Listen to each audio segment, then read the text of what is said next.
Welcome to the Narrow Gate Ministry, an online ministry that aims to reach people for Christ through faithfully preaching and spreading the Word of God.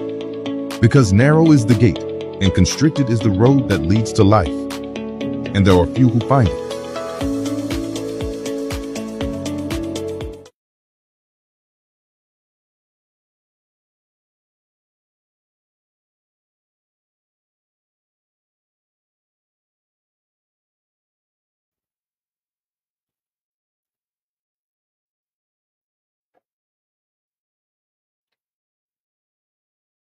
Magandang gabi po muli sa ating lahat, mga nanonood, at welcome po muli sa ating live podcast.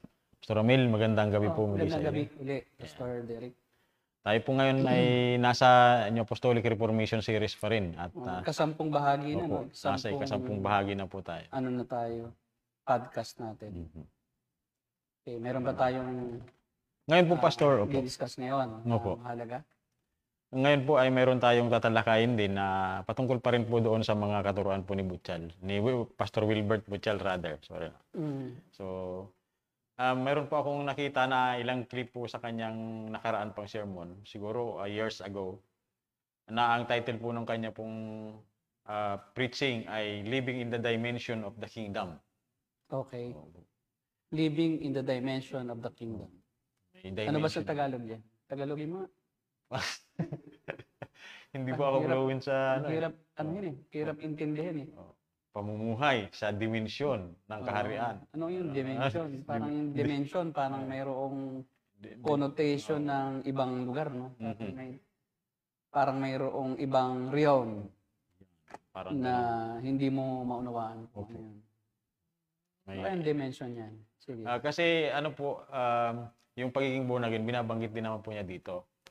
Kaya lang ay mayroon po siyang ilang mga clip dito na nakuha ko na nakapagbigay din ng pansin. Dapat natin din pansinin, Pastor. Kasi binabanggit po niya doon na kapag ikaw ay na-born again na, ay meron kang kapangyarihan.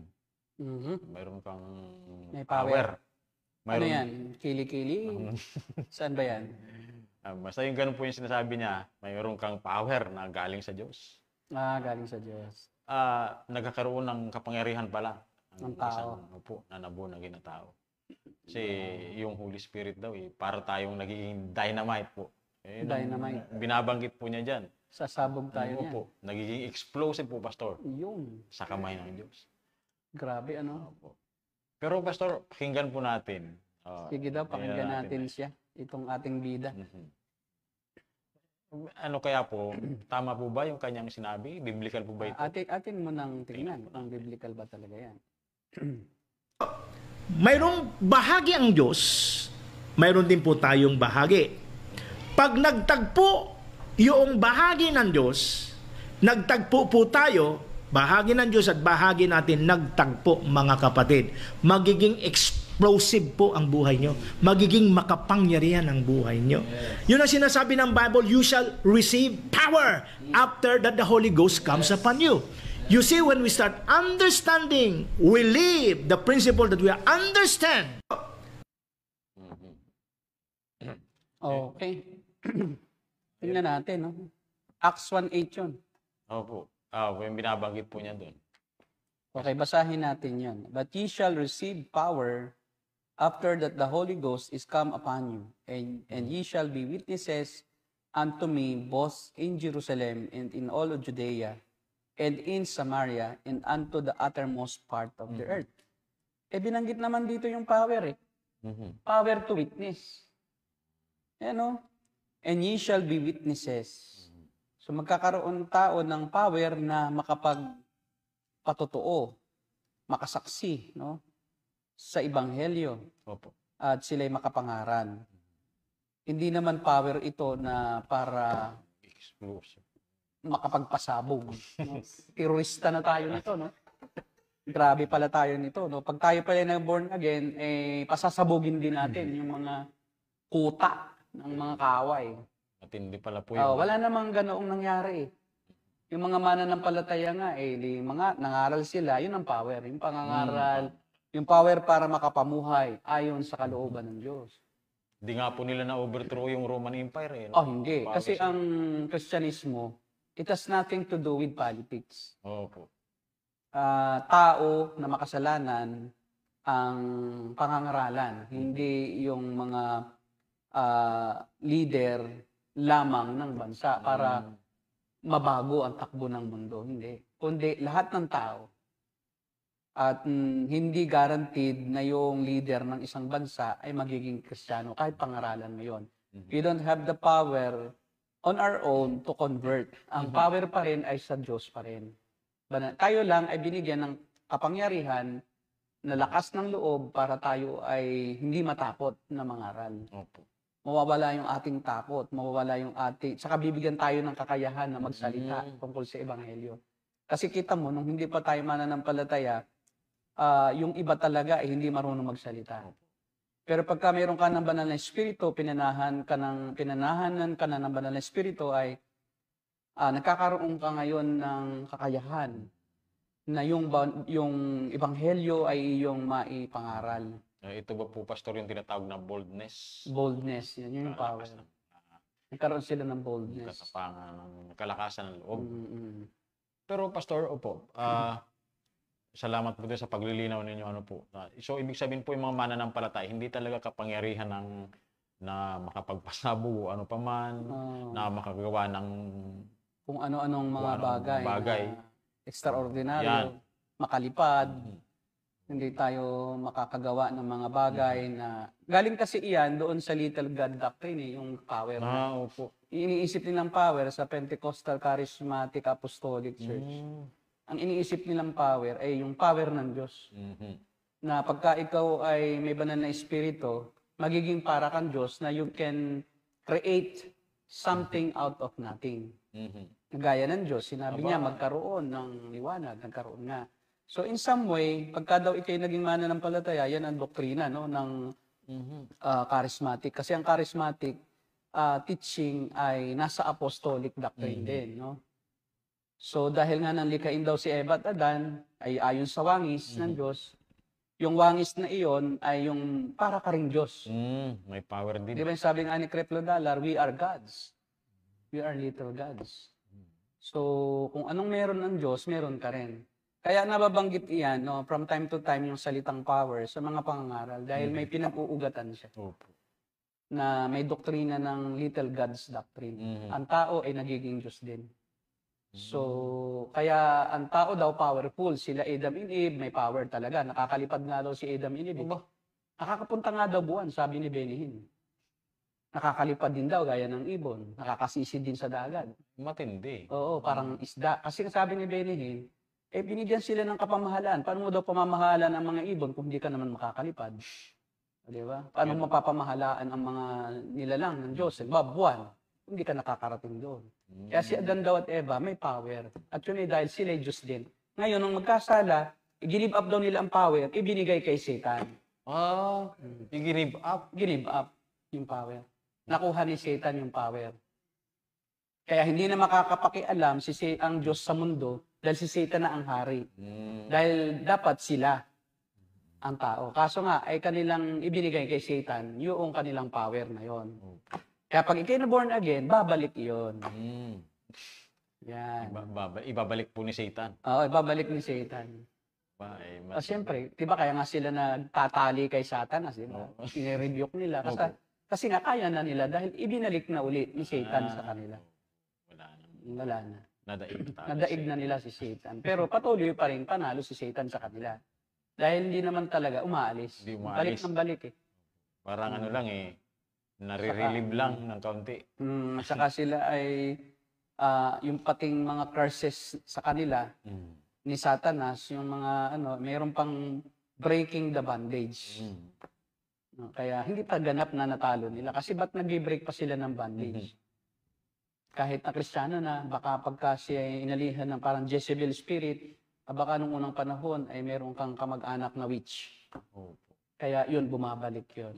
Kaya patuloy pa rin si Satanas, saka sa doktrina nila, nakakasapi pa si Satanas sa tao. O paanong ibinalik sa kanila ni Satanas yung kapangyarihan? Kung si Satanas patuloy pa rin may power sa kanila na sila'y alihan at kontrolin. O ibig sabihin, peke yung Yung power. power. Peke. Opo. Meron po akong kilala na sa aking pagpapastor din Mm. ay mayroong member po ng church na naposes. Mm. Naniniwala yung magulang na baka yan ay inaalihan ng Masamang espiritu. Yes nga na masamang espiritu.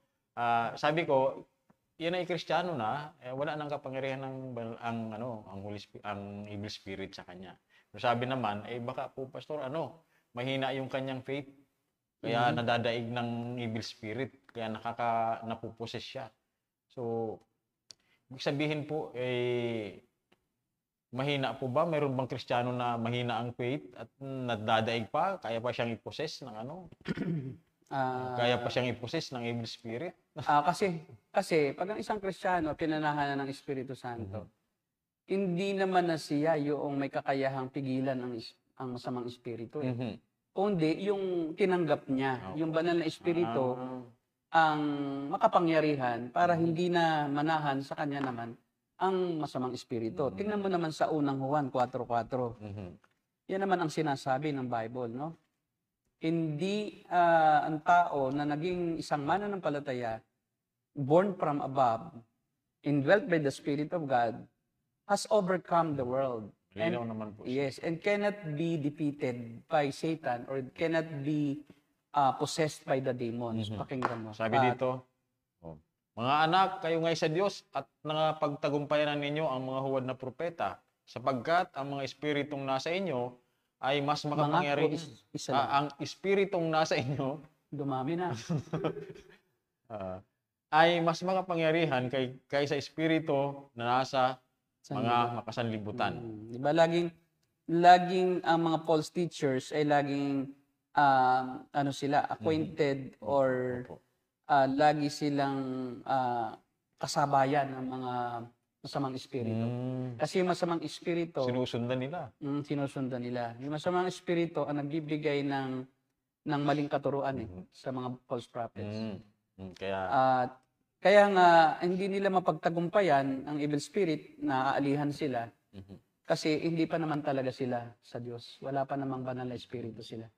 Kasi pag ang isang tao ay inalihan pa ng masamang espiritu, nangangahulugan lang yon na yung taong yon ay hindi pa tunay na Kristiyano.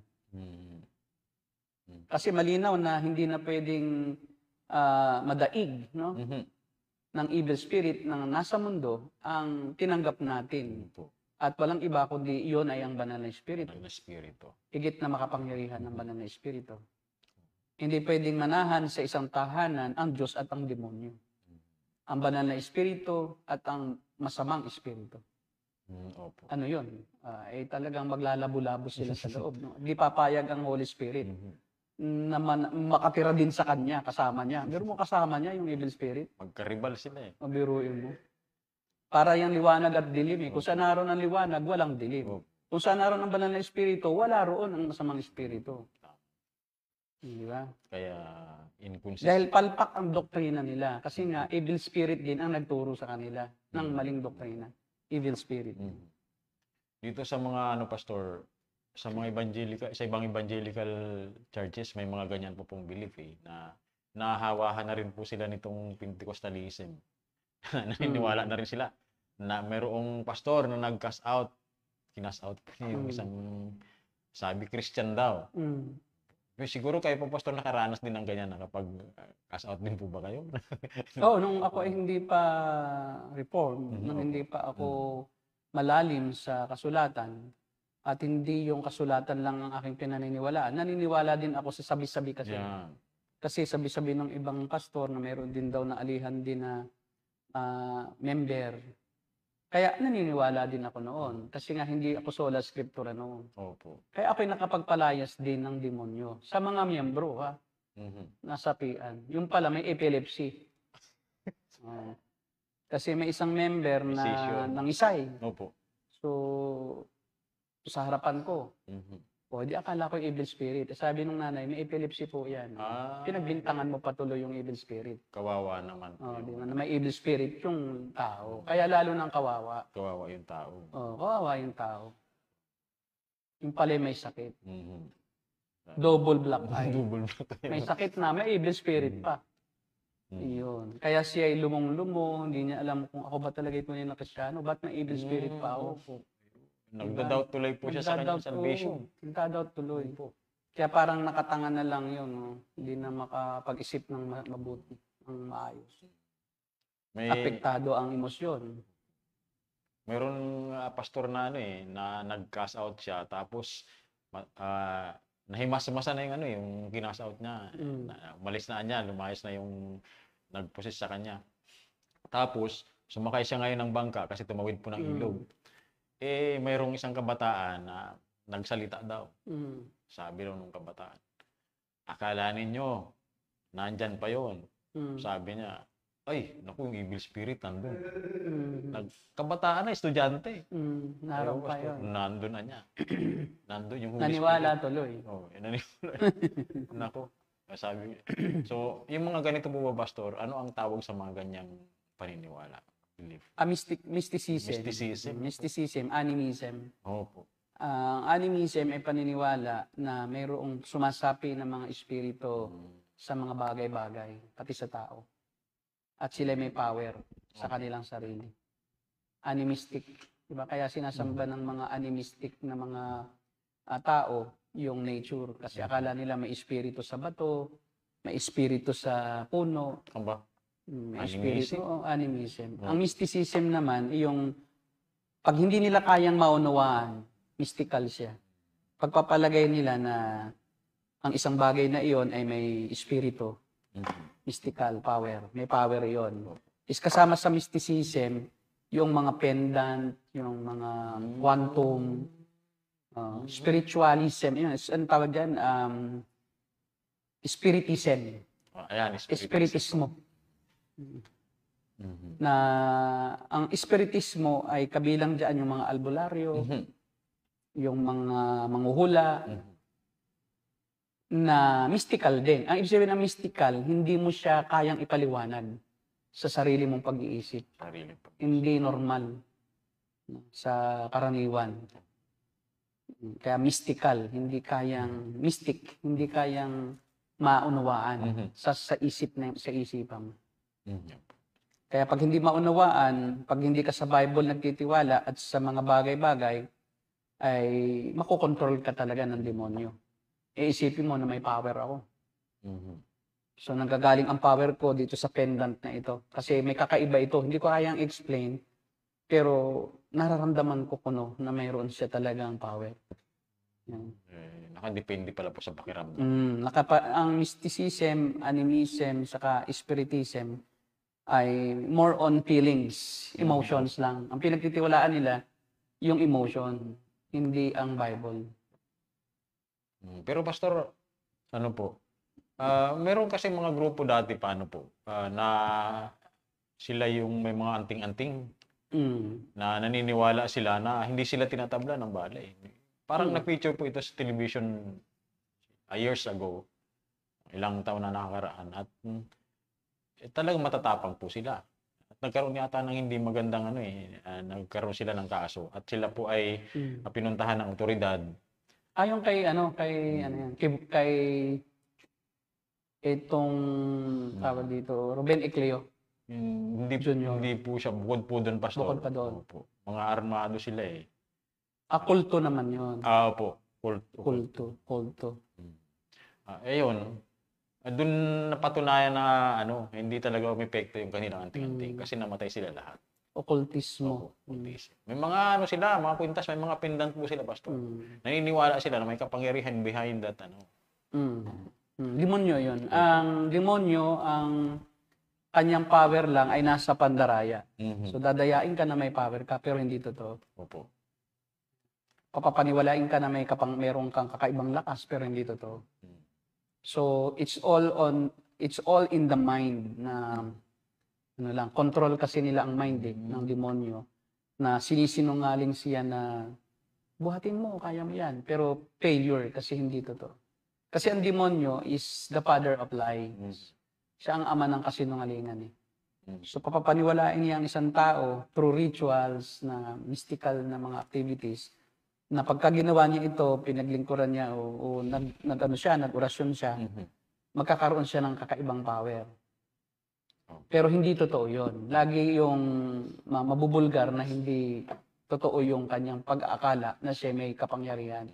Yung mga albularyo, akala nila may power silang magpagaling. So nabulag na nila ang kanilang sarili na mayroon silang power magpagaling. Yung mga taong pumupunta roon, ay niloloko din ng demonyo na kunyari gumaling. Kasi psychosomatic din naman ang sakit, hindi naman talaga sakit. Kumbaga, matagal nang wala na siyang sakit na ganoon, pero dahil iniisip niyang may sakit pa siyang ganoon, kontrolado ng kanyang isip yung kanyang pisikal. Okay. Iniisip niya na siya ay hindi makalakad na maayos, may nararamdaman siya. So nakakaramdam talaga siya ng hindi maayos. Pero yung pala, kung yun ay mawawala, yung ganong negative na isip sa kanyang katawan, sa pamamagitan ng mga pananalita ng isang albularyo na wala na yan, wala na. Diba? Sinasaway kita, Satanas sa katawan niya, hirapan. So, at nawala yung kanyang psychosomatic na yung pag-iisip niya siya may sakit, magiging positibo. Mawawala nga yun. Pero talagang dating wala na yon. Kaya lang, nadadaya niya ang kanyang sarili na meron pa. Iniisip niya, baka meron pa nga. Meron pa ito, meron pa. Parang yung tinik lang, nung unang, ako'y bata pa, natinik ako ng tinik ng isda. Tapos sabi nung tiyuhin ko, nagpatong ng tinik sa ulo ko. Tapos ito na yung tinik. Naniwala naman ako, nawala nga. Yeah. So hangang-hanga ako Grabe. Kasi nga, psychosomatic, ibig sabihin, wala na talaga yung tinik. Pero nararamdaman ko na lang yung sugat na dinaanan ng tinik. Kasugat. So, akala ko may tinik pa. Dahil bata nga ako, isip-isip ko may tinik pa, may tinik pa. So, yun. Nung patungan ako ng tinik ng isda sa ulo, nawala. Yun. Mga psychosomatic na lang. Yung palang tinik na yun, matagal na talagang natunaw na. Pero, ang iniisip ko, may tinik pa. Dahil may nararamdaman ako. Pala, sa isip lang po. Sa isip lang yan. So, Pastor, ang isa pong Kristiyano ay, balik po tayo doon, wala po talaga siyang kapangyarihan na kanya. Ano po? Wala. We have no power. Opo. Hindi biblical na sabihin po na ang isang Kristiyano ay explosive siya. Hindi biblical. Sabihin hindi siya sumasabog. Hindi siya nagpapasabog. Opo. Dito po sa Acts, yung fifth verse po niya, yung binanggit po niya dito, yung kanyang proof text sa Acts chapter 1. Sa palagay ko po, yung tinutukoy dito na parang ang kanyang pakahulugan, kinukumpara niya, pinapantay niya po doon sa mga apostol na binigyan ng espesyal na kapangyarihan ng Diyos nung time na yon, na yung mga apostol ay yung mga Kristiyano ngayon ay kaparehas ng mga apostol ang kapangyarihan na tinanggap po nila. Nasamantala pong, tama po ba ito? Nasamantalang yung mga apostol noon ay yung mga alagad. Di ba po sila ay nagkaroon sila talaga ng kakayahan, yung ability nila na ng miracles, ng supernatural, yun po yung power ng Holy Spirit na nung manahan sa kanila. Ano po, Pastor? At ano po ba ang magkakaiba nun sa panahon natin ngayon bilang Kristiyano? Na may kapangyarihan pa rin po tayo dahil yung Holy Spirit, may kapangyarihan pa rin po na nasa atin kasi sinabi nga po dun sa 1 John chapter 4. Pero ano po yung kaibahan natin doon sa ibinigay na kakayahan ng Diyos sa mga apostol noon? Okay. So tandaan natin, ang panahon ng mga apostol nung sila itawagin ng Panginoon ay pinapakilala niya na dumating na ang kaharian ng Diyos. At laging, pagka sinabing kaharian, ang laging connotation ng tao, may power. Yan. Nagaling kung sino yung may kapamahalaan na yon, bibigyan niya ng power yung kanyang mga alagad. Kasi sinasabing may kaharian. Kaya ang ginawa ng Panginoong Hesus, yung 12 alagad na yon, kasama si Judas, kahit hindi tunay na Kristiyano, ay binigyan niya ng power talaga. At sabi nga doon, hilingahan sila at binigyan ng kapangyarihan ng Panginoon. Kaya nga sila binigyan ng kapangyarihan na magpalayas ng demonyo, magpagaling ng mga may sakit. Yung original na 12 apostles. Yung mga prophets, wala ang power. Hindi sila nagpapagaling, no? Maski sa Old Testament, wala kang makikitang prophet na nagpapagaling. Maliban na lang sa kay Elijah. Opo. No? Dahil special yung power na ibinigay kay Elijah. No? Pero hindi siya nagpapagaling lagi, no? Kundi gumagawa ng himala lang. Yung nagpapalutang siya ng si Elisha din, no? Nagpapalutang siya ng bakal, ng palakol sa tubig. Pero yung iba namang walang ganong power. So, ang power ay selected lang. Hindi lahat ng alagad ng Diyos binigyan ng power. Si Abraham di binigyan ng power. Hindi, wala siyang power na magpagaling, wala siyang power na extraordinaryo, no? Lumakad sa tubig, wala. Si Moses, yun, binigyan siya ng power, pero ang Diyos pa rin ang gumagawa, hindi si Moses. So, kaya hindi ibig sabihin, lingkod ka ng Diyos, may power ka na agad. Yun po ang... From the Old and the New. Ngayon, pagdating sa New Testament, kasi nagtatatag sila ng pundasyon. At ang pundasyon ng kaharian ng Diyos ay ang katuruan tungkol sa Ebanghelyo. At ang Ebanghelyo, yun yung magandang balita na ang tao ay maliligtas na sa kasalanan, hindi sa gawa ng kautusan ni Moises, hindi sa sariling katuwiran, kundi sa pamamagitan ng paghandog ng buhay ni Jesus. So yung 12 alagad na yon, maging yung 72 for a time being, hindi rin ganito, hindi rin ang pagbibigay ng Panginoon ng power sa mga apostol at doon sa 72, ay laging all the time meron. Meron silang specific timetable na sila may power. Halimbawa, yung 72, diba, ng kanyang pahayuin, yung 72, binigyan niya ng kapangyarihan. Sabi, tumapak man kayo sa mga alakdan o tuklawin kayo ng asin, hindi kayo maano. Pero for that time lang, pagbalik nila, sabi nila, Panginoon, yung 72, sabi, Panginoon, grabe ang nangyari sa amin. Tuwang-tuwa sila kasi pag nagpalayas sila ng demonyo, lumalayas. Tapos marami kaming himalang nagawa, pagaling ng mga karamdaman. Ang sabi ng Panginoon, pag yung ikatuwa, na kayo'y may power. Ang ikagalak ninyo, tuwa ninyo, ay nakasulat ang pangalan nyo sa aklat ng buhay. Yun ang tunay na dapat na yun ang mas dapat na pahalagahan, hindi yung power. Yung ikaw ay may kaligtasan. Kasi, okay, balik tayo doon sa, bakit may power ang 12 apostles? Opo. Dahil sila ang foundation ng kaharian ng Diyos, ng iglesia. Una, ang iglesia, ang kaharian ng Diyos sa lupa. But the physical kingdom is yet to come. But the church is the spiritual kingdom on earth. At ang Panginoong Jesucristo ang hari. So therefore, yung mga tagapangharal ng Panginoong Jesucristo ay kailangan may power. Kasi para malaman ng mga tao, dumating na talaga yung kingdom. May kakaiba sa mga taong ito. Pero nang maitayo na nila ang foundation sa Acts chapter 2. Opo. Bihira na lang ang mga himala. May pundasyon. May pundasyon na eh. Kasi bakit? Ganito yan eh. Ang kapangyarihan na magpagaling, ang kapangyarihan magpalayas ng demonyo, yun ay sign lang. Hindi siya mismo yung pinakang layunin na manatili yung power na yon. Hindi ang pinakang layunin ay magbigay ng power, kundi may power sila as a sign to unbelievers that the kingdom of God has come on earth.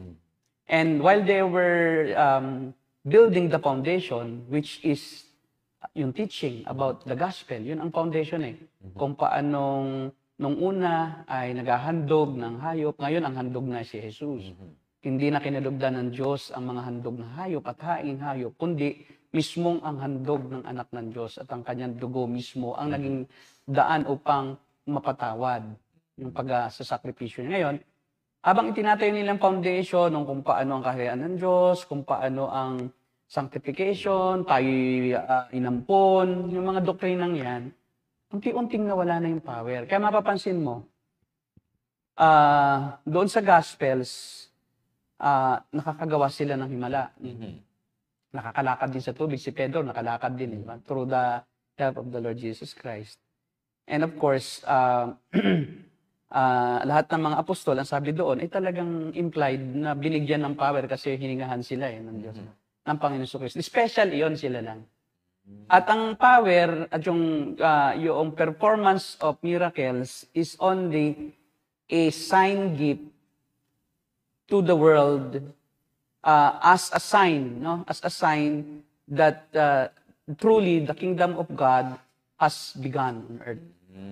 Pag naitayo niyo yung foundation, hindi na kailangan ng sign. Diba? Pag dumating na, halimbawa, ikaw, iniintay kita sa airport, galing kang ibang bansa, ang sign, let's say, ang sign natin is magsusuot ka ng lahat puti, all white. Ako na magsusuot, all red. Para pag kita ko ng isang taong all white, siya na yon. Pero pag nakita na kita, Aalisin na yung mga... hindi ka na pwedeng mag-white pa uli ng mag-white araw-araw. Nakita na kita. Sapat na yon. Diba? Na-establish ko na ang identity mo eh. You don't need to introduce yourself again and again. Diba? Na, ako ito, ako si Derek. Ako si Derek. Oh, ako naman si Ramil. Ano yun? Ba? 2 araw na tayong magkasama, nag-i-introduce ka pa rin. Ako si Derek. Sabi ko rin, ako si Ramil. Tapos 3 buwan na tayong magkasama, tuwing umaga, ako si Derek. Hindi pwede yun. Hindi na kailangan ang miracle. Kasi mayroon na-identify na ito ng church. Nandito na ang kapangyarihan ng Diyos, na ipamalas na ng Diyos. Hindi na kailangan pa ulit-ulit pa na gawin yung mga ginawa ng mga apostol. Kaya nga, pag may nagsabing meron uli silang may apostol uli, magtatayo ka na naman ng foundation, may nakatayo na. Ang church kasi inilalarawan sa isang building. Ang foundation ay yung mga katuruan ng mga apostol. Kaya ang pangalan ng 12 apostles, ang pundasyon ng New Jerusalem. Opo, nakalagay yung pangalan. Ngayon, kung magtatayo ka rin pundasyon at kauli apostol, abay gigibain natin yung New Jerusalem. Sa dami, Tatayo ka uling foundation, edi gigibain mo uli yung isang bahagi, dagdag ka ng dagdag na yun. Ay hindi na magiging 12 yun. Kung halimbawa si Butchal din ay apostol din, o di dadagdag mo yung pangalan ni Butchal doon, WRB. wow. Doon sa New Jerusalem. Tapos yung isa JD. Yung isa JD, ay si Castellanos, nag-aangkin din na siya apostol. Dilalagyan din ng CC. Nag-CC na siya. Cesar Castellanos. So, ang dami nga nagpanggap na apostol. Ay kung totoo silang apostol din, dapat dagdagan din yung pundasyon sa New Jerusalem. Kasi yung pundasyon ng New Jerusalem ay symbol noong pundasyon noong church na itinayo ng mga apostol sa pamamagitan ng kanilang katuruan. At si Judas ay hindi kasama sa pagtatayo. Kasi hindi naman siya nangaral. Namatay na siya after Jesus died. Before Jesus died, namatay na siyang una.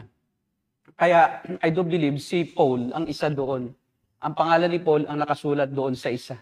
Hindi si Matias. Kasi si Matias, ang nagpasya lang na pagbunutan ay yung mga alagad din. Hindi mismo si Jesus ang pumili. Kasi ang requirement ng isang apostol talaga, ng tunay na apostol, ay dapat na pinili ng personal ni Jesus. Wala nag-influence sa kanya, walang nagsabing piliin mo rin siya.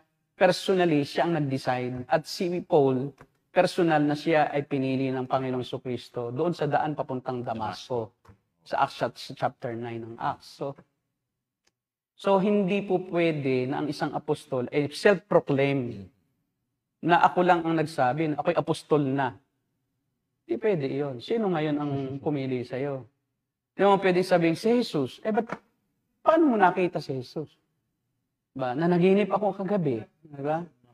Pinili daw ako ni Jesus maging apostol. Nakabasa sa panaginip, PC. Ang sabi ay, plant church. Preach the gospel. Yung pala plant kamote yun. Hindi pala preach Christ. Plant kamote. Dapat ka magtanim lang ng kamote. Ngayon, nangaral ka na. Nangaral na. Sino ka ba? Tapos sasabihin mo, ikaw na ang apostol sa makabagong panahon. Nakakatakot. Nakakatakot mag-self-proclaim. Kasi aanihin mo ang puot ng Diyos. Kasi sinisinungaling mo ang Diyos eh. Hindi ka naman pinili, tapos ipapangalanda ka mong ang Diyos ang pumili sa'yo. So, ibig sabihin, ginagamit mo ang pangalan ng Diyos para mag-build ka ng identity na hindi naman talaga iyon ang ibinigay sa iyo ng Diyos na identity. So, ano nangyayari? Ginamit mo pa ang Diyos mismo para itaas ang iyong sarili. Para magkaroon ka ng benepisyo. Kasi nga naman, pagka-apostol lang isang tao, may power yan.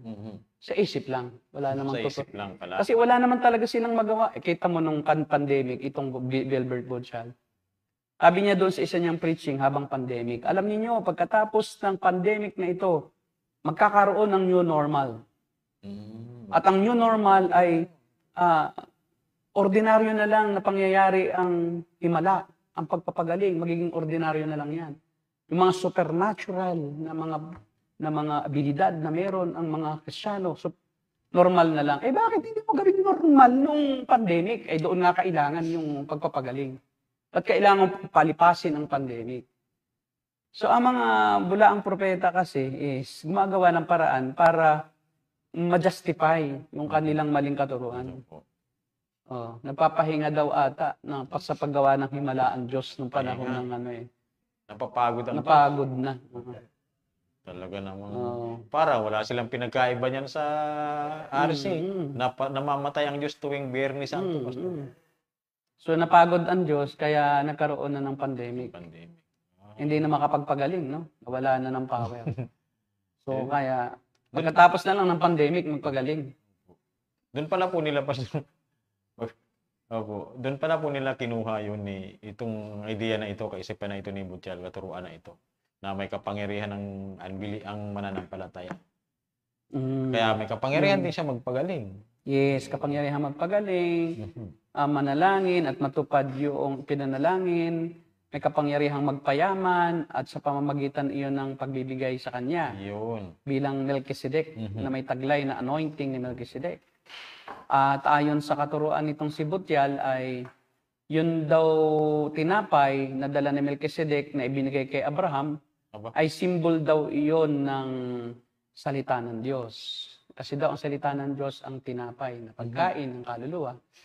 Tapos yun daw namang oil na ibinigay ni Melchizedek kay Abraham ay iyon daw ay banal na espiritu.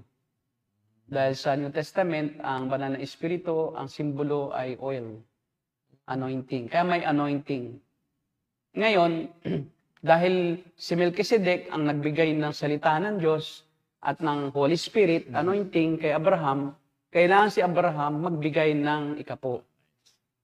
Kaya ngayon, dahil siya ay si Melchizedek sa panahong ito, yung tinapay ay salita ng Diyos, yun yung new word at current word na binibigay niya.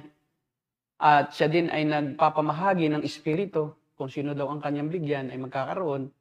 O gaya ni Melchizedek, may obligasyon din daw ang lahat ng mananampalataya na magbigay ng ikapo. Yan, napakagaling. At tatawagin niyang sons of the house. Yung mga tapat na nagbibigay. Yung mga hindi tapat na nagbibigay ay kayo ay sons of the devil. Matindi. Hindi magbibigay ka na lang kasi nakakahiya namang tawagin kang son of the devil. No?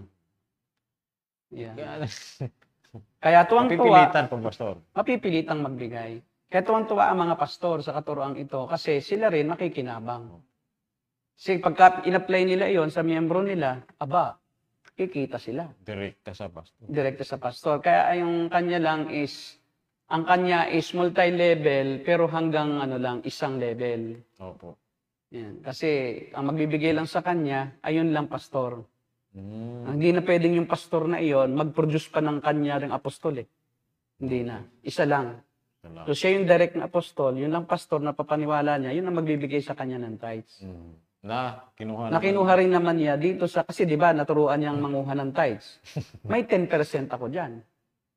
Di ba, alangan naman, kung hindi kita tinuruan, kung hindi ko ibinigay sa iyo yung formula, di wala kang kita. So, kailangan, ako yung pundasyon, ako ang nagtayo ng pundasyon, kasi apostol nagtatayo ng pundasyon, at yung pundasyon niya, yung katuruan na yun, na si Melchizedek, tayo rin si Melchizedek, nagbigay ng oil, Espiritu Santo, at ng tinapay ng Word of God.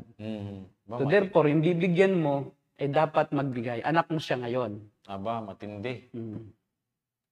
Kaya yung anak dapat magbigay sa ama ng mga pagpapalang material. Baliktad po? Baliktad nga ata. Kasi dapat yung anak ang nagbibigay, ang binibigyan. Opo. Di ba po yung ama provider? Hindi, pinrovide din naman niya nung tinapay, yung Word of God at ng Holy Spirit. Kasi ganito rin yan Bakit kayo dapat magbigay? Hindi rin kayo maka-access ng grace Dahil ako nga ang depository. Nako. Di ba, nakadeposito sa akin ang grace. Ngayon, kung hindi ka magbibigay, paano ka ngayon makakakuha ng grace sa akin? So, May obligasyon ka na, yung grace pala po may kapalit. oo, may kapalit. Di ba po? Pera. Akala ko yung grace po, Pastor, binibigyan ng walang kapalit yun eh. Ang grace naman daw ay power eh. Okay. Power. So, Power to fulfill the will of God in your life. at isa rin po yung will ng Diyos ay magpayaman. Yes. So, sa akin dadalo yung kayamanan na ibibigay sa iyo ng Diyos. Yung kalusugan sa akin din dadalo. Kasi kaya walang sakit si Wilfred Bot yan eh. Wala siyang Wilbert po, kapansanan. Pastor Wilbert. Wilbert. Wala siyang kapansanan, tingnan mo. Kasi blessed na blessed siya physically. Ito po, Pastor, ang napaka-ironic nito dito sa mga false apostles. Lalo na yung mga faith healer ngayon, mga pastor din. Mayroon pong dalawang false teacher na na-hospitalize eh. Si Todd Bentley. Yan, si Todd Bentley at saka si T.D. Jakes. Yan. Itong si T.D. Jakes, yan ang nagtuturo noong blessing, prosperity, yung tinalo na ni Satanas. Little God doctrine din yan. Little God doctrine. Na siya may power to heal, power to change the directions of your life, to prosper the believer, to heal the sicknesses. As long as you have faith, God has all the resources to give, to provide for you. So as long as you have faith. Kaya lang nung siya ay nangangaral noon, abang siya nangangaral ay inatake. Nanginig. Inatake. Parang nagkaroon siya ng seizure at na-ospital. At nasa ospital pa rin ata hanggang ngayon. Si Todd Bentley ay isa sa apostol. Si Todd Bentley ay siya ay na-lay hands at nabigyan ng apostolic anointing nitong sila Chian, itong mga sila Bill Johnson, na mga apostol na natuto kay Rick Wagner. Yung pala sila yung mga disciple na disciple. Disciple ng mga apostol. Ngayon, itong apostol na ito, nag-seizure din ata si Todd Bentley. Nag-seizure. Pareho silang nag-seizure. Si T.D. Jakes ay... Sorry. Seizure pala yung kay T.D. Jakes. Nanginginig siya eh, habang nagpipreach po siya. Hindi, nakaupo na siya eh. Opo. Ang alam ko rin, ito si T.D. Jakes po pati, ang katuruan nito ay naniniwala siya sa oneness po siya eh. Modalism. Oneness modalism. May iba-ibang moods lang ang Diyos. Na habang nagsesermon siya, ay ang nangyari, ang sabi rito ay, he experienced a slight health incident. Slight lang daw eh. Slight. Pinapagaan nila kasi ito yung website nila eh. Pero And received immediate medical attention. Hindi pala nila na naipakita yung kanilang kapangyarihan. So dahil nga ito yung website niya, ang sabi ay, obviously today could have been a tragic day, but it wasn't, by the mercy of God. Wow. By the grace of God. Bishop is doing well, is recovering well. And he's still under medical care, but he's strong. Diba? At ito naman si T.D. Jakes, ganun din, hospital din. Ngayon, ang tanong kasi ganito eh. So if you have enough faith, why is it that you got sick while you are preaching? Di ba? Parang pagdududahan mo na siya ngayon kung may faith din siya. Kasi as long as you have enough faith, sabi niya, you will never get sick. So ibig sabihin, during that time, nawalan siya ng faith. Kaya lang, pagka ganitong may nangyari na, ay babalik ta rin na naman nila. Sasabihin nila it is God's teaching for him. God is doing something in his life so that he could change the track na yung nilalakaran niya sa isang mas malaking misyon. Gaya halimbawa, si dating daan, si Soriano. Di ba siya na-wanted? Si Bess. Si Bess. Na-wanted si Bess. Tapos ay na-convict. Tapos siya tumakas. Pumunta ng Brazil. Doon siya nangaral. Ang interpretation ngayon niya is, yun daw bintang sa kanya ay kalooban ng Diyos. Kaya daw nangyari sa kanya iyon, yun daw kasi ang Panginoong Hesus din daw binintangan, inusig din. At kaya daw siya pinapunta roon, para daw mas lalong lumawak ang pangangaral ng salita ng Diyos. So hindi nila yan aaminin na yung kanilang mga nangyayari sa kanila ay pahalo ng Diyos, at yun ay trahedya, yun ay masama. Hindi. Lagi nilang papakahulugunan ng maganda yun. At ang sabi nga nila, kaya daw hindi na nakita ang katawan ni Soriano, walang nabalitang kung ano man sa kanyang kamatayan, ay dahil may plano ang Diyos para sa kanyang katawan. Opo. Maaring buhayin yun, hindi natin alam. Biglang lalabas na lang si Bes. Aba. Parang ano din po, Pastor, katulad din ni Pastor Apollo Kibuloy. Di po ba? Yung pagkahuli sa kanya, nung nagtago siya, ito daw ay katulad ng pagsasakripisyo ni Christ. Kaya, Selfless yun daw ay sacrifice. selflessness. Kailangan niyang ialay ang kanyang sariling plano sa buhay, yung kanyang mga basic necessities in life. Yung kanyang talikuran yon, alang-alang sa misyon na ibinigay sa kanya ng Ama. At ito'y bahagi lamang ng kanyang pagtatayo ng kaharian sa lupa. Yung pagkahuli po. So, yung pagkahuli na iyon ay bahagi lang iyon ng matagal na niyang plano. Tsaka At talagang siya ay magpapahuli. Huli pa na siya. Hmm. So, mamaya po, Pastor, mayroon tayong tatalakayan tungkol doon sa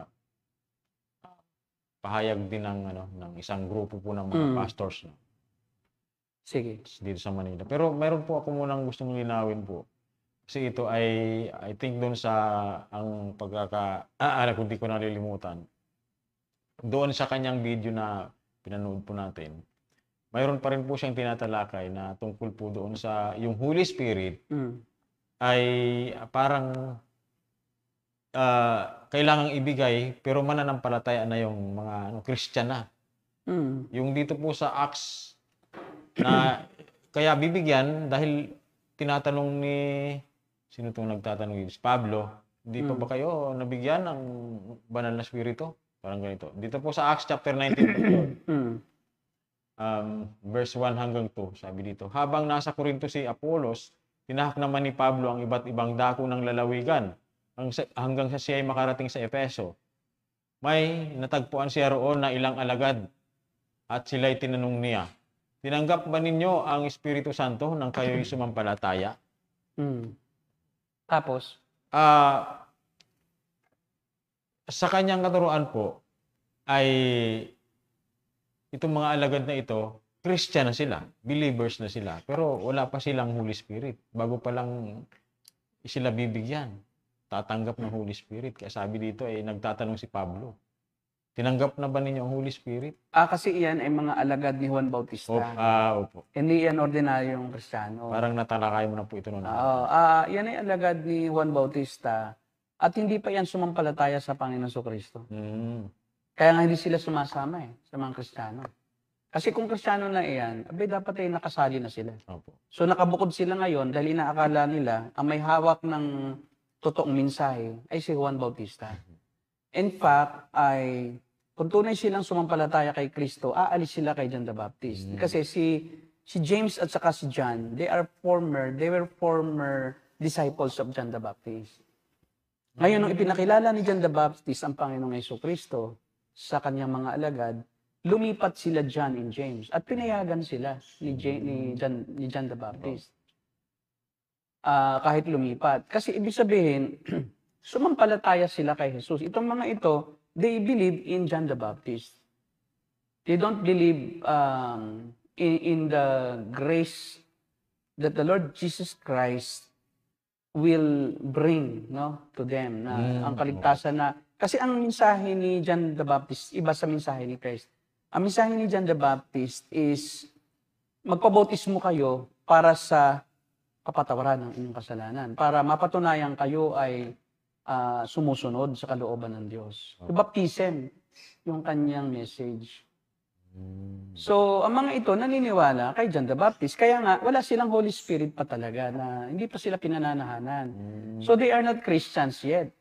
They are not following Christ. Namatay na nga ang Panginoon, nabuhay na mag-uli na. Why was it that why did they not join? Why is it that they did not join the Apostle Paul and the Christians, no? Doon sa Acts chapter 2. Chapter. Bakit sila nakabukod pa rin? So, napakatagal na. So, most probably, mga, I think, mga 10 years na yan, nandun pa rin sila sa Efeso. Sila ang magkakasama. Kasi, they haven't received the Holy Spirit yet. Kaya di pwedeng sabihin na may Holy Spirit na nawawala ang pag may Christian, ay pwedeng walang Holy Spirit yung Christian. So kasi mali ang interpretation nila. Akala niya, Christian na yan. Yung mga apostles si John the Baptist. Hindi sila sumunod sa mga Kristiyano. Hindi sila, nag-join. May sekta silang iba, may sekta. Ibig sabihin, iba pa rin ang kanilang pinaniniwalaan.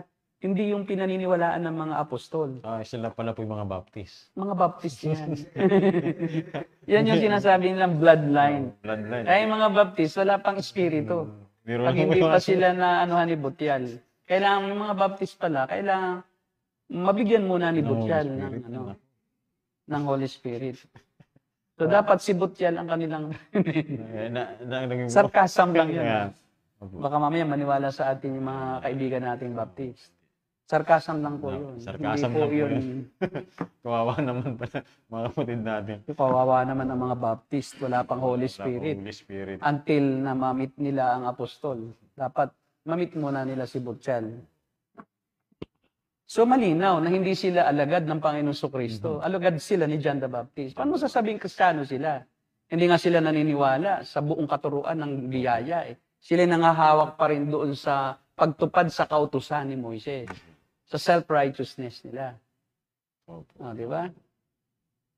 Kasi kung totoo silang Kristiyano, edi sumama na sana sila. Tagal-tagal ng panahon. Di ba? May sekta sila pong sarili. So, ang isa pong Kristiyano ay... Kristiyano. Ibig sabihin ng palatandaan niya ay meron na siyang... Babaeng Kristiyano, Kristiyana. Parang probinsyana, ano ba? Ang probinsyana. Ang probinsyana.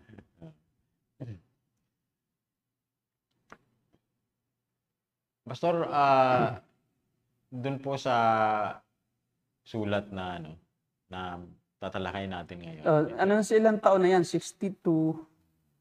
So 32 years.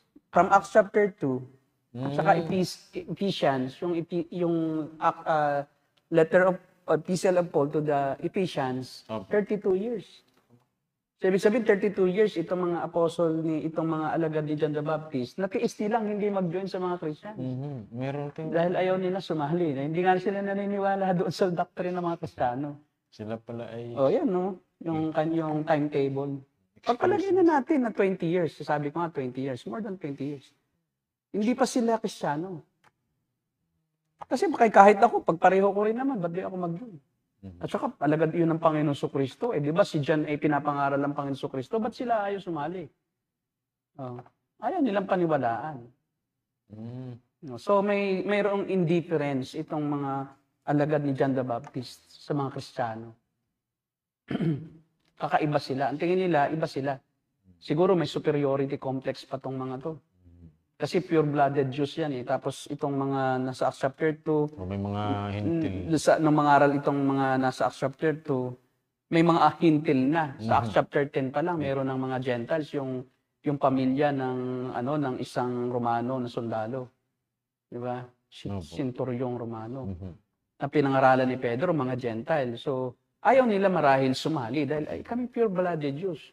Hindi nila matanggap yung mga hintil o mga marurumi na maging kasama sa grupo. Kaya hindi sila pa talaga yari ang doktrina nila. Hindi pa luto, kumbaga. Kaya walang Holy Spirit pa. Kasi hindi nila maintindihan nga . Kasi maintindihan mo lang ang mensahe ng Ebanghelyo kung may Holy Spirit ka. You cannot understand the gospel unless you are born in the Spirit. Born from above. Yun, so, salamat po Pastor Ramil sa paglilinaw dyan ano po, at nalinawan po yung ating mga nanonood na baka mayroon pang ganong kaisipan. Pwede pala na ikay maborn again maging Kristiyano na, pero wala pang Holy Spirit. Hindi, kasi kasabay ng pagiging born again, yung indwelling agad. Yan, indwelling na po. Hindi hiwalay yung indwelling at saka yung regeneration. Ano po. Yun ay isang iglap.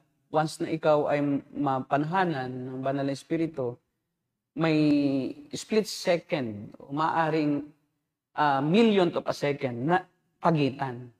Kasi kailangan mong buhayin muna eh. Mabubuhay ka lang kung ikay na-regenerate ng Holy Spirit. Saka ka lang makakaunawa. Saka ka lang maborn again.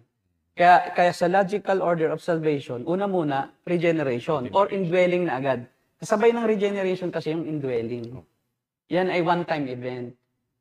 Kaya lang, meron siyang logical. May logic na dapat mauna, maborn again ka muna bago ka makaunawa. Kasi hindi ka pa buhay sa espiritu eh. Hindi ka pa nga born again eh. Kaya born again in the spirit, yung espiritu mo ay wala pang kakayahan na makaunawaan ang mga bagay na espiritual. Kaya kailangan ikaw muna ay buhayin sa espiritu. At sa oras na yon, kasabay na noon yung indwelling, yung pananahan. Kaya hindi pwedeng maging Kristiyano ka nang wala kang Holy Spirit. That's a misnomer. Because a Christian has the Holy Spirit indwelling within him. The Holy Spirit is with our spirit at yun ang nabibigay sa atin ng kakayahan na tawagin ang Diyos ng Aba, Ama ko. O Father, ang Diyos. At ang Father natin spiritually ay ang Diyos lang, hindi tao. Hindi pwedeng magpatawag na tatay sa spiritual ang isang mangangaral. Ngayon, bakit naging tatay ang pakilala ni Pablo kay Timoteo? Kasi talagang ginampanan niya ang role ng isang tatay sa pisikal, hindi lang spiritual. Nagpo-provide siya ng lahat ng pangailangan. At saka pag sinabing father in the faith, it doesn't mean na na-born again sila dahil sa isa kay John. Kung hindi, sila yung nagtanim ng gospel. Hindi sila ang nag-save. Sila yung nangaral lang. That has nothing to do with salvation, yung pagiging father. It is not salvific na ikaw na yung dahilan kung bakit naligtas. Kaya Sa charismatic kasi, Pentecostalism at apostolic doctrine at ibang evangelicals ay separate na event yung may parang sa umpisa, born again ka, may Holy Spirit ka, pero kulang pa. Kaya kailangan ikaw ay ma-filled. Parang ang kanilang doctrine ng indwelling ay may degree o parang may kulang pa. Kaya kailangan ikaw magsalita ng wika. At yun yung tinatawag nilang second work of grace. Yung ikaw ay magkaroon ng gifts of the Spirit na particularly yung speaking in tongues. So kailangan mag-speak ka para patunayan ikay may Holy Spirit. So sa kanila may dalawang beses yung pananahan ng Espiritu. Una, initial indwelling, and secondly, filling. Na para bang ang Holy Spirit ay parang tubig na kailangan punuin. Parang ang katawan natin, baso. Tapos sa unang yugto ng Kristyanismo mo, kalahati pa lang ng Spirit ang nasa iyo. Opo. Paano po, Pastor, kung halimbawa ako, Parang nadi-divide ng Holy Spirit. opo, nakakilala po ako sa Panginoon. Tapos, yung kalahati pa lang ng Holy Spirit yung natanggap ko, tapos ay nasagasaan ako. Hindi ka paligtas. Ay, mahirap pala po yan. Oo, hindi ka kakita mo, ang sa kanila, ang patunay na ligtas ka, ay pag nag-speak in tongues ka na. Kaya kita mo, kaya sa pilitan sa kanila yung pag-speak in tongues to prove that they are saved. Puwersa. Kailangang persahe mo, kailangang pag-aralan mo, kailangang mag-manifest sa'yo, dahil kung hindi ka pa siguro ligtas. So may doubt kung ikaw talaga ay may Holy Spirit. Kasi hindi pa umaapaw. Hindi pa puno. Ang atin naman doctrine sa Reform ng feeling of the Spirit ay being controlled by the Spirit. So, hindi yung parang kulang pa. Kung hindi ka pa nag-yield. Pag sinabing hindi ka filled sa Espiritu, hindi mo pinapapanaig yung mga kaloob na Espiritu sa iyong buhay. Kundi ang laman mo pa rin ang siyang nananaig. Yung filled ng Spirit na, hindi na ang nananaig yung kanyang sariling laman. kundi yung kagustuhan na ng banal na Espiritu. Yun yung field ng Holy Spirit. May bunga siya na internal fruit Yun. sa kanyang Sa buhay. Galatians chapter 5. Yes, Galatians 5:22-23, kagalakan, kapayapaan. So pag filled ka ng Holy Spirit, hindi yung ikaw ay nagtatatara. Hindi yun. Gumugulo. Oh, rababababababababa. Rabababashi, karababababakanda. Shulamanda. Rababababababa. Kumusta na, Hindi yun. kumusta na kaya po si Rabashi Karabakanda? Kumusta ba si Apostle Joel? Ayun. Si Prophet Joel? Si Rabashika. Si Rabashi. Ay, Prophet Joel. Shout out. Shout out Shout kay- out. Si Prophet Joel. Ayun. Si Rabababa. Oo, Rabababa. Hindi po ganoon. Yung field ng Holy Spirit. Ang field ng Holy Spirit, yung pag sinampal ka, patawarin ka ng Panginoon. Diba? Kasi hindi nananaig sa'yo yung laman. Yun yung, kahit control ka. Kontrol ka niya. Kahit na inutangan ka, di nagbabayad. O sige, next year ulit. Next year ulit. Pautahin ka pa kita ulit. Naku, abuso na yun. Diba? Napapaabuso pa lang, field ng spirit, no? Hindi naman. Ibig sabihin, ano lang yon sample. Sample lang. Na napapatawad mo, kahit anong grabe. Diba? Si Joy Tanche, diba, ni-rape siya. Ay, Ng 7 yatang lalaki. Pero kita mo, hindi siya nag-harbor ng ill feelings. Yun ang field ng spirit. Kontrolado siya ng banal na espiritu, yung kapatawaran, nag-uumapaw sa kanyang puso. Hindi nananaig yung kanyang galit, yung puot sa mga taong ito. Bagkos, banal na espiritu ang namumutawi. Yung bunga ng espiritu ang namumutawi sa kanyang bibig na sila'y akin ng pinatawad. Hindi nila kayang kontrolin ang aking emosyon. Dahil pinabaya ko na sa Panginoon. Yun ang field. Hindi yung field na parang lasing. Ano yun? Pag wala na yung lasing mo, hindi ka na field. Inom ka uli. Kaya para ka malasing, ginagawa nila, minamanipulate. Di ba? Kakanta ng pagkakabahaba. Kasi pag hindi ka pa nawala sa sarili, hindi titigil yun eh. Pag wala pang frenzy. Kasi iti-trigger yun ng music, yung iyong emosyon. Ang feeling sa kanila ng Holy Spirit, emotion. Yung mararamdaman mo na nanginginig ka na dahil nalunod ka na doon sa mensahe ng kanta na Jesus loves me. Sa experience ko po, Pastor, hindi ko naranasan yung ganyan eh. Kasi, Hindi ka papil. hindi pala ako pin nun. Hindi ka papil. Ikaw pala kulang pang espiritu mo. Gusto mo, ilihans din kita. Gaya na dyan. Pwede po ba? Tayo muna humingi ng payo kay Butyal. Kasi siyang apostol, di naman ako apostol. Di kailangan lumapit tayo kay Butyal. Kasi siya ang pinili ng Diyos, siyang anointed. So, kailangan talagang lalapit ka. Kaya kita mo, may doktrina sila na hindi ka talaga makakuhang grace eh. Kasi siya nga yung apostol eh. Kailangan may connect. Siya ang may connect na direkta kay Kristo. Ikaw wala. So, para ka makakonect kay Christ, kumonect ka sa Kanya. So, unless nakukonect ka kay Butyal, hindi ka makakonect kay Christ.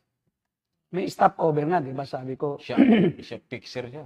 fixer siya ni Jesus Christ. Grabe, no? Fixer ka ng Panginoon Christ. Pero baliktad po, Pastor. Grabe. Hindi ba yung fixer po May pinapadali? fixer pa. Matindi. Ginawa mo pang makasalanan ng Panginoon, no? May fixer pa. Imagine mo. Yung doctrine na yun, no? Na ako ang fixer ni Jesus Christ. Kasi kung hindi ka lalapit, hindi ka mapipix. Hindi maaayos yung iyong gustong iparating sa Panginoon. Hindi ko paparating yan. Kaya nga isusumbong kita pag di ka lumapit. Ano bang tawag po dyan? Highfalutin din po. Ay, palutin mo so fixer ka. Grabe. Para ka maka-access doon sa itaas, kailangan may kilala ka. Ay, matindi ito. Connections.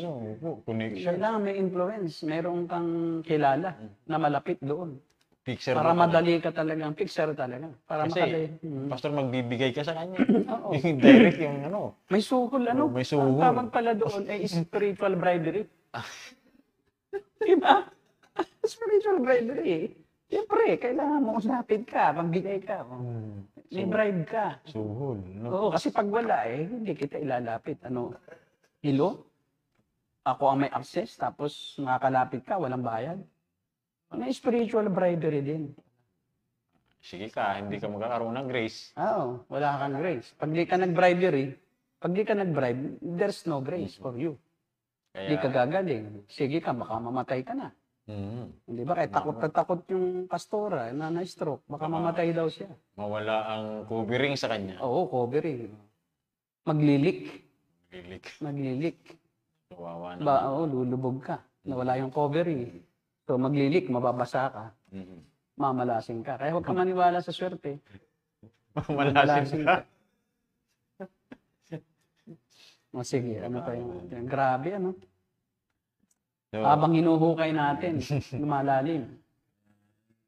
yung fathering na yan, ano eh. Fathering na. Matindi.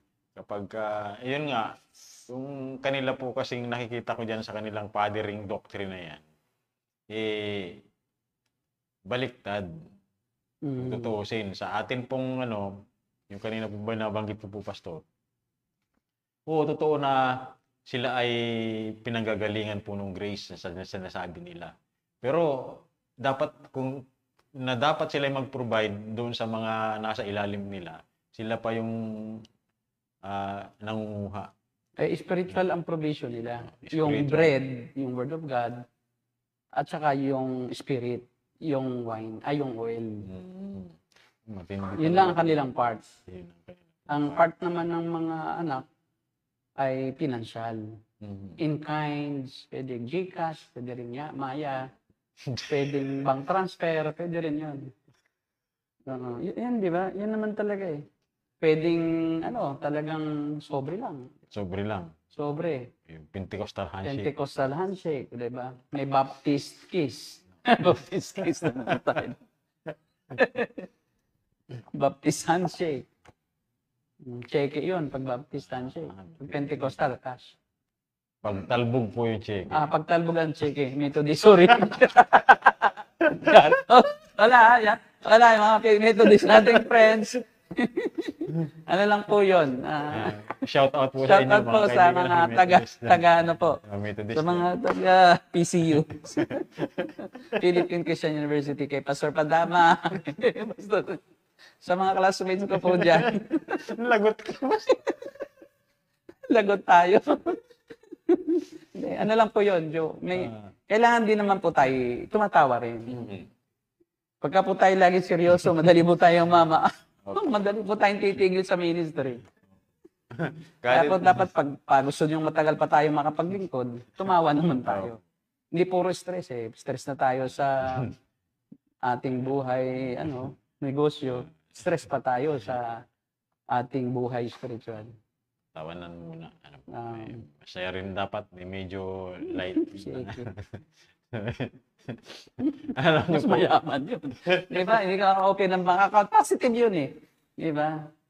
Ibig sabihin, pag may cheque ka, meron kang malaking account. Malaking account. Di ba? Kasi hindi ka mapapurog pero mo, wala nga naman i-check mo pa 10 piso lang, di ba? Mas malaki yun. Kaya check eh. At sine-check mga 100,000. Mayayaman ang Methodist. Mayayaman yan. Blessed na blessed yan. Biro lang naman po yun. Yung akin pong kasama kasi may prangka talaga po ito. Pagdating po sa namin sa kulto, talagang Kailangan po kasi prangkahan eh. Mahirap po yung pakiramdaman. Alam mo, kapatid, parang mali yata ang turo mo. Hindi po pwedeng gano'n. Talagang ang mga apostol po, pag sinabing kulto ka. Ikaw, Dimas, nabulag ka na ng sanlibutan. Hindi po nila, Pastor, pinag-pray. Dimas, ipag-pray kita. Hindi na. Kulto Pinalayas agad. Kulto ka na yata. Hindi Pwede yun. Meron pa ako nabasa, Pastor, sa comment section ng isang parang push siya against sa cult. May nag-comment, pwede bang wag tayong agad-agad mag-judge? Pag-pray muna natin sila. Sabi naman. Hindi na po pinag-pray ang kulto, kapatid. Pinapaabaya na sa kay Satanas. Pag napatunayan mo ng mali, huwag mo na silang pag-pray pa na parang sa iyong sarili, hayaan mo nang ang Diyos ang mag-decide doon. Sabi nga ng Biblia, iwasan nyo. Huwag nyo nang batiin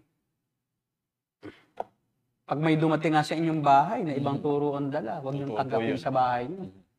Kasi kaya itong mga ito ay nahuhulog sa maling katuruan, Tinatanggap po. Oo, tinatanggap eh. Oo. Hindi mo na pag-aralan. Teka muna, wait po. Yung pala niloloko na. Oo. Mukhang maganda yan yung sinasabi mo. Pastor, sige, upo ka muna. Upo ka muna. Sige po. Hindi ganoon. Pagka ganoon na ibang turo ang dala, ay iyon ang iwasan. Pakasumpain nga, tapos pag-pray mo. Hindi naman sinabing, pag binago ang ebanghelyo, ay ipanalangin ninyo sila. Hindi, sabi, kung ako man o anghel man, sabi ni Pablo, ang mangaral ng ibang ebanghelyo na dati ko nang naipangaral sa inyo, pakasumpain siya, kahit anghel man ng Diyos, o apostol man na tunay. Hindi man sinabi, kung mayroong mangaral ng ebanghelyo, ipanalangin nyo. Hindi. Dapat sawayin. Huwag kayong makibahagi sa mga gawa ng kadiliman. Kasi ang pinakamatinding gawa ng kadiliman, maling katuruan. Hindi lang yung maling gawa. Ang maling gawa is madaling ma-detect. Pero yung maling katuruan, ay mahirap ma-detect yan. Pag hindi ka armed ng truth, pag hindi ka babad sa katotohanan. At saka ang maling katuruan, ang nasisira, kaluluwa. Opo. Kaluluwa mo, ang pinakamahalaga mong possession, tapos ipagkatiwala mo sa isang bulaang guro. Kaya ang Biblia ay punong-puno ng admonition na test the spirits. Kahit po si Test Pablo. all spirits. Opo. Yung spirits na tinutukoy, yung katuruan. I-test ninyo kung iyan ay ayon sa salita ng Diyos. Walang excuses. Pagka ikaw ay natangay ng maling katuruan, mananagot ka. Talagang baka hindi ka paligtas. Bakit ka nadala? Diba? Kasi ang may banal na espiritu, hindi naman papayag ang banal na espiritu na siya'y madaig ng demonyo, ng maling pangaral. Diba? Hindi pwede yun. Lalaban ang banal na espiritu sa puso mo. Magi-discern mo na, ito hindi na tinig ng aking pastol, ng Panginoong Jesucristo. Tinig na ito ng demonyo. Ba't ganito na? Ang tao na ang ini-elevate, ang tao na ang focus, ang tao na ang sentro ng pangangaral. Ako na. Kailang hanapin mo yung strategic man of God. Duruin mo, hindi na si Kristo ang hahanapin. Yung strategic. Ang hahanapin mo na yung strategic man of God at walang iba kundi siya yun. Oh. Sa pangangaral niya, minsan na nababanggit ang Panginoon. Nabanggit pa, mali pa ang interpretasyon. Sa una po, Sa binabanggit. una binanggit, yung pagbabautismo kay Jesus daw, nabuksan ang langit, tapos bumaba ang Espiritu sa inyong kalapati, pinaglingkuran ng mga anghel. Sila din daw ay ganun din. Pero mo, hindi naman, Ginaya yung sarili nila. hindi mo pinangaral si Jesus, pinangaral mo lang sarili mo na kaya mo rin gawin yun. Anong nangyari? Itinapat mo pa ngayon ang sarili mo, pinantay mo kay Jesus. Hindi mo interpret yung text, kundi ginamit mo to elevate yourself. Na kami rin, ganun. Ang tunay na apostol din, ganun. Paglilingkuran ng anghel, bubuksan mag-open ang heaven. Akala yung open heaven, blessing. Yung open heaven doon ay literal na may liwanag na tumama sa kanya para siya ang maging focus ng atensyon. Hindi yung heaven na buksan. Buksan mo ang heaven, paano mo nakita? Nasa heaven nga iyon. Ano ka ba? Mayroon kang telescope na maaabot mo yung heaven ng Diyos? Isipin mo, imposibleng makita mo yung third heaven. Paano nabuksan? Paano mo nalaman? Nakarating ka? Oh. Si Paul yata po nakarating. Atmosphere kasi, may first heaven. Yun yung na-open. Yun yung maaring madilim, nagliwanag. Yun yung interpretasyon doon. Madilim ang langit. Biglang sumikat ang araw. Hindi yung kanila na spiritualize yung trono ng Diyos na buksan. Sino ka? Anghel ka ba ng demonyo? Kasi yun lang ang mga pumupunta-punta roon eh. Kaya lang hindi makapasok eh. Balik-balik. Balik-balik sila roon. Nag-a-attempt pang pumasok. So hindi totoo po yung open heaven na yung heaven mismo ng Diyos yung na-open. Paano mo nakita? Nawan talaga. Nakita niya eh. Meron pa ba tayong video dyan na ating...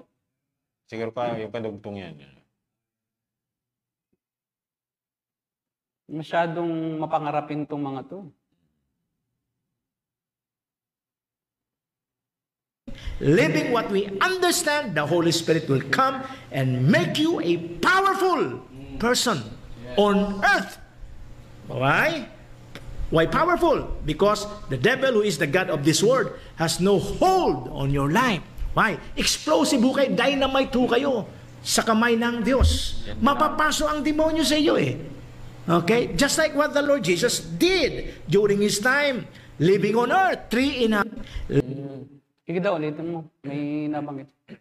Living what we understand, the Holy Spirit will come and make you a powerful person on earth. Why?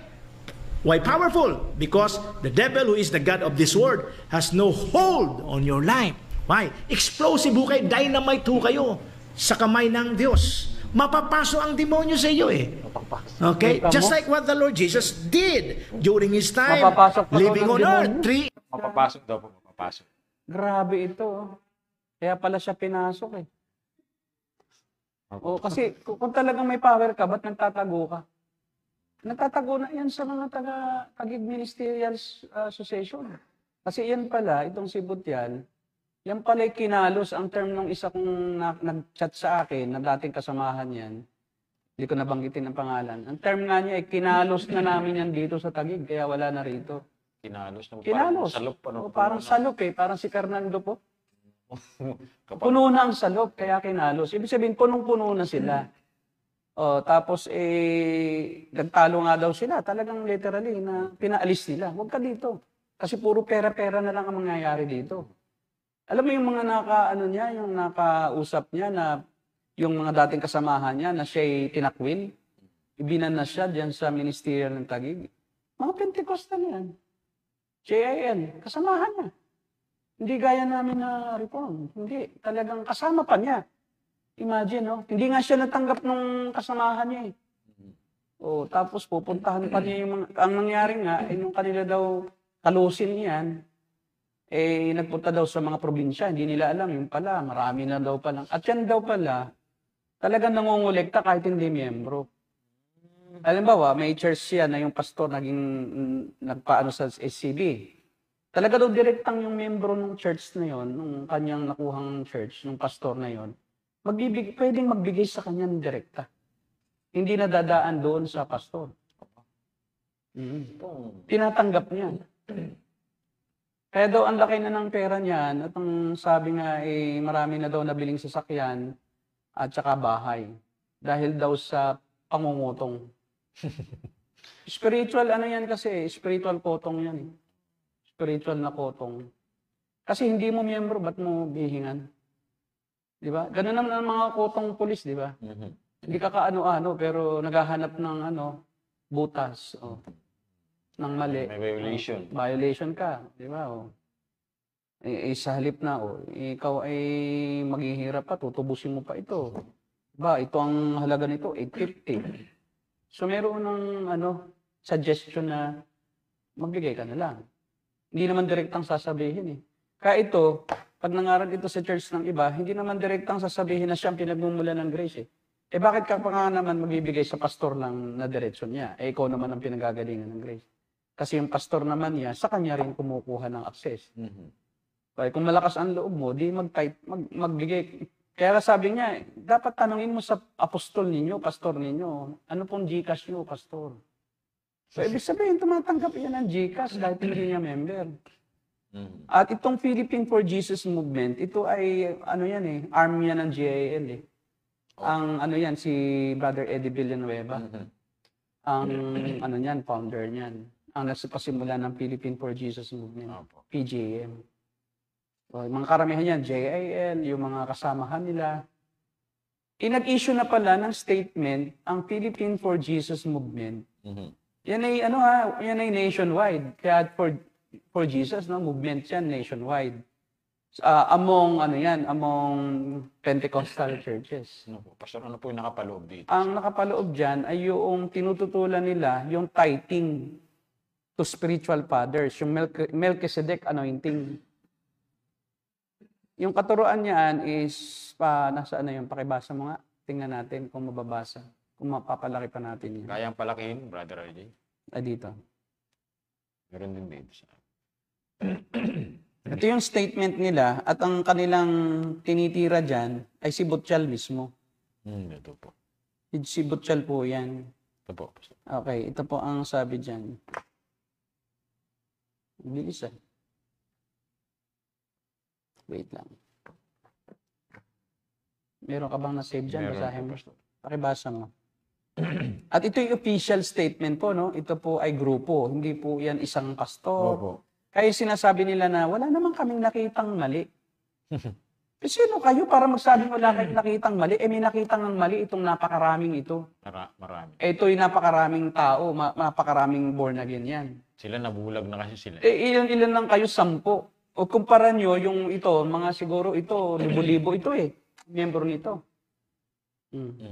Libo-libo ang miyembro ng PGM sa buong Pilipinas. Sila mismo nakita ang mali, kayo hindi. O sinong paniniwalaan ko? Kayo na kunti lang na nagsasabing walang mali? O itong napakaraming nag-scrutinize at kasama pa dati? Eh kayo, kailan lang kayo kasama ni Butchal? Dumating lang yata yan, 2019 sa Infanta Quezon. Eh itong mga ito, ever since kasamahan nila yan sa Taguig Ministerial Association. Tapos yung sabi nitong si Butyal, na siya daw ay pastor ni Cayetano, sabi nung nakausap ko, sinungaling siya. Kaya utusan lang ni Cayetano para magpamudmod ng ayuda. Nung pandemic. At nung pagkatapos ng pandemic, siya ang pinabibigay. At marami sila, hindi lang naman si Butyal. Ibig sabihin, inuutusan sila na kung sino yung inyong mga kilala, ay inyong bigyan. At hindi kay Butyal yung pera. Kay Cayetano.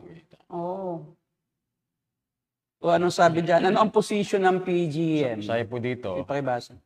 the Philippines for Jesus movement will never go beyond what the Bible teaches. Hence, we oppose the growing belief that believers' tithes should be remitted exclusively to the spiritual fathers and not to the church.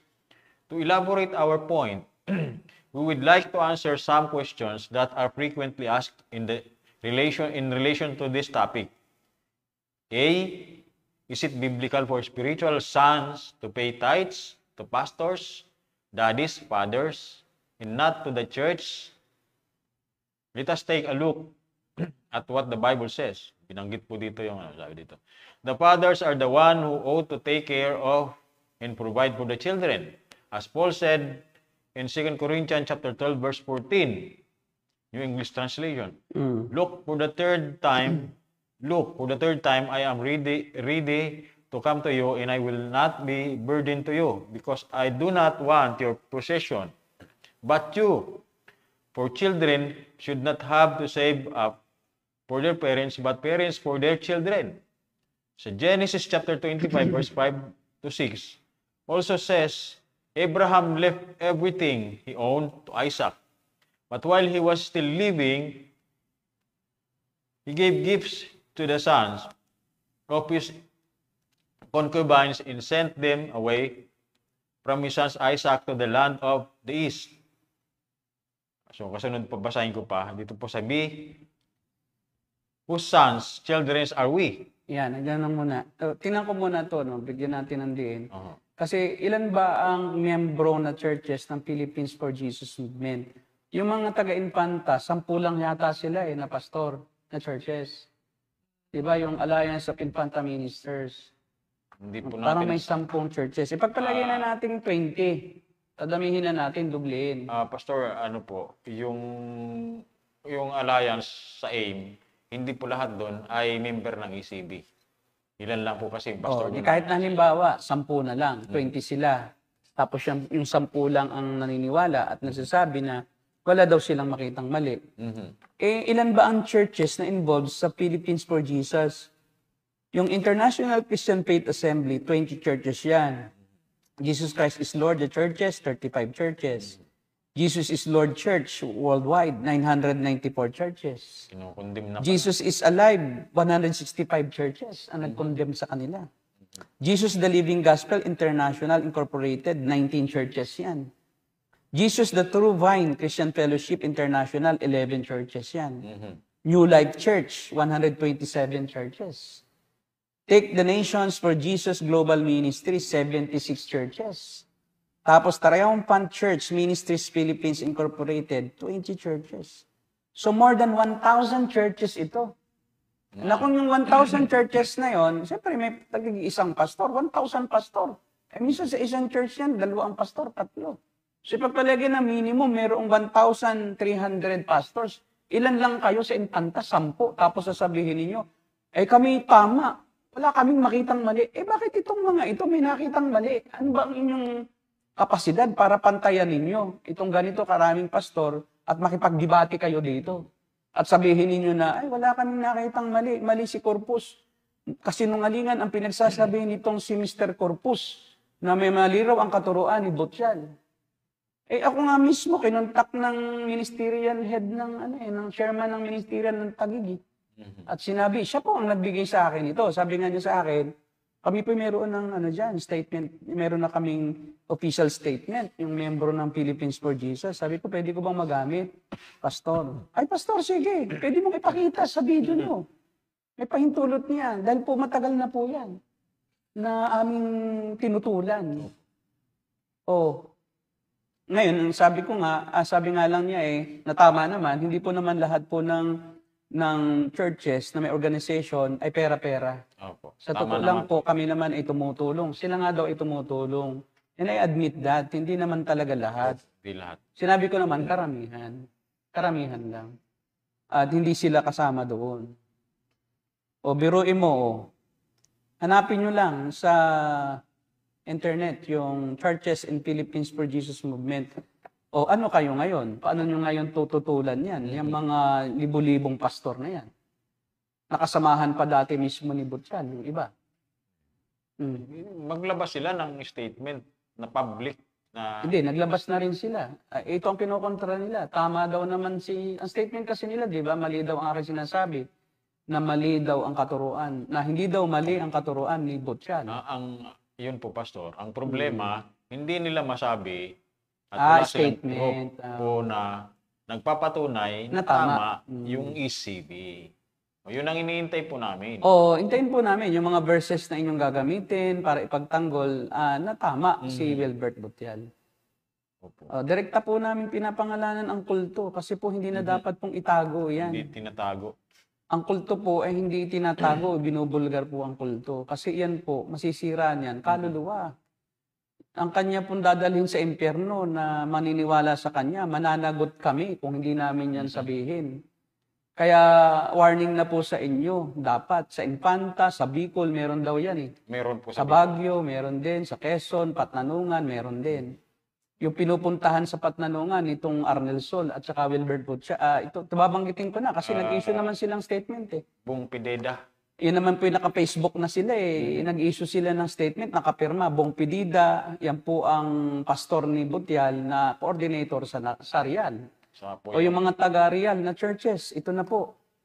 Official na po na kinundi na yan, yung turo na yan ni Butcha, ni Bong Pidida. Baka naman po kayo ay nasa grupo pa rin ni Bong Pidida, bahala na kayo. Wala na kaming pananagutan. Sa Infanta naman, si Arnel Sol, ang leader niyan. Baka naman po kayo naniniwala pa rin kay Arnel Sol, bahala na po kayo. Kami po ginawa namin ang lahat ng paraan upang ibulgar po ang mga kasinungalingan na katuruan nitong Butchal na ito at ang kanyang katuruan ng New Apostolic Reformation, ay wala na po kaming pananagutan. Mula po ngayon ay maghuhugas kami ng kamay. At wala na po kaming pananagutan sa Diyos at sa inyo. Sila yung manatili pa po dyan. At pag kayo nanatili pa po dyan, ay papaubayan na namin po kayo sa Panginoon. Kami po'y concerned lang. Kaya po yung sinasabi na ako daw ay nanggagamit ng mga miyembro na umalis doon sa pastora na inagaw ni Butchal and Church. Bakit po namin pag-iinteresan yung miyembrong yun? Kami po ang hininga ng tulong. Mayroon po yung dokumento na hindi po ako nangialam dyan, na hindi po ako hiningan ng tulong. Kaya dapat ay nagsaliksik muna. Ako po ba'y nangialam o ako po ba'y binigyan ng karapatang mangialam? At ano po ba ang karapatan ng mga grupong ito na magbigay sa akin ng pahintulot? Sila po'y legitimate members at sila din po ay kabilang sa may-ari. Kaya po ako po ay tinignan ko muna ang mga dokumento nila na baka mamaya wala naman po kayong SEC registration. Tapos yung titulo ng lupa ninyo, nakapangalan pala kay Wilbert Butchal, hindi ako makikialam. Kasi mateteknikal po ako kung yung pong titulo nakapangalan kay Wilbert Butchal o sa isa lang tao, kay Marisa Dalida lang. Wala po akong karapatang makialam. Kaso po nakapangalan sa lahat ng miyembro. Ang pangalan doon sa titulo, Siyempre, pati yung building ay kasama sa titulo, sa lupa. Naroon sa lupa, improvement yan. So, kasama po yung lupa at saka building magkasama, may karapatan po ang lahat ng miyembro dahil yan po'y nakastitulo. Binabayaran yan ang tax niyan. Yung pong The Church of Jesus the Light Incorporated. Naipakita na rin po namin sa inyo yung mga titulo. At ewan ko lang po kung masabi niyo pa na wala pa rin akong pakialam ngayon.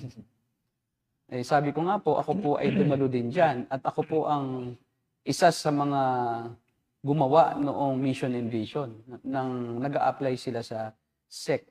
At ako rin po ang nagpayo mismo na huwag niyong ipapangalan sa isang tao yan noong pong mayroon pong nagpaplanong i-donate yan o ibenta sa church. Sabi ko, mag-register kayo sa SEC at ipangalan ninyo doon sa ipangalan ng church na nasa SEC naka-register para po iwas tayo doon sa malaking gulo afterward.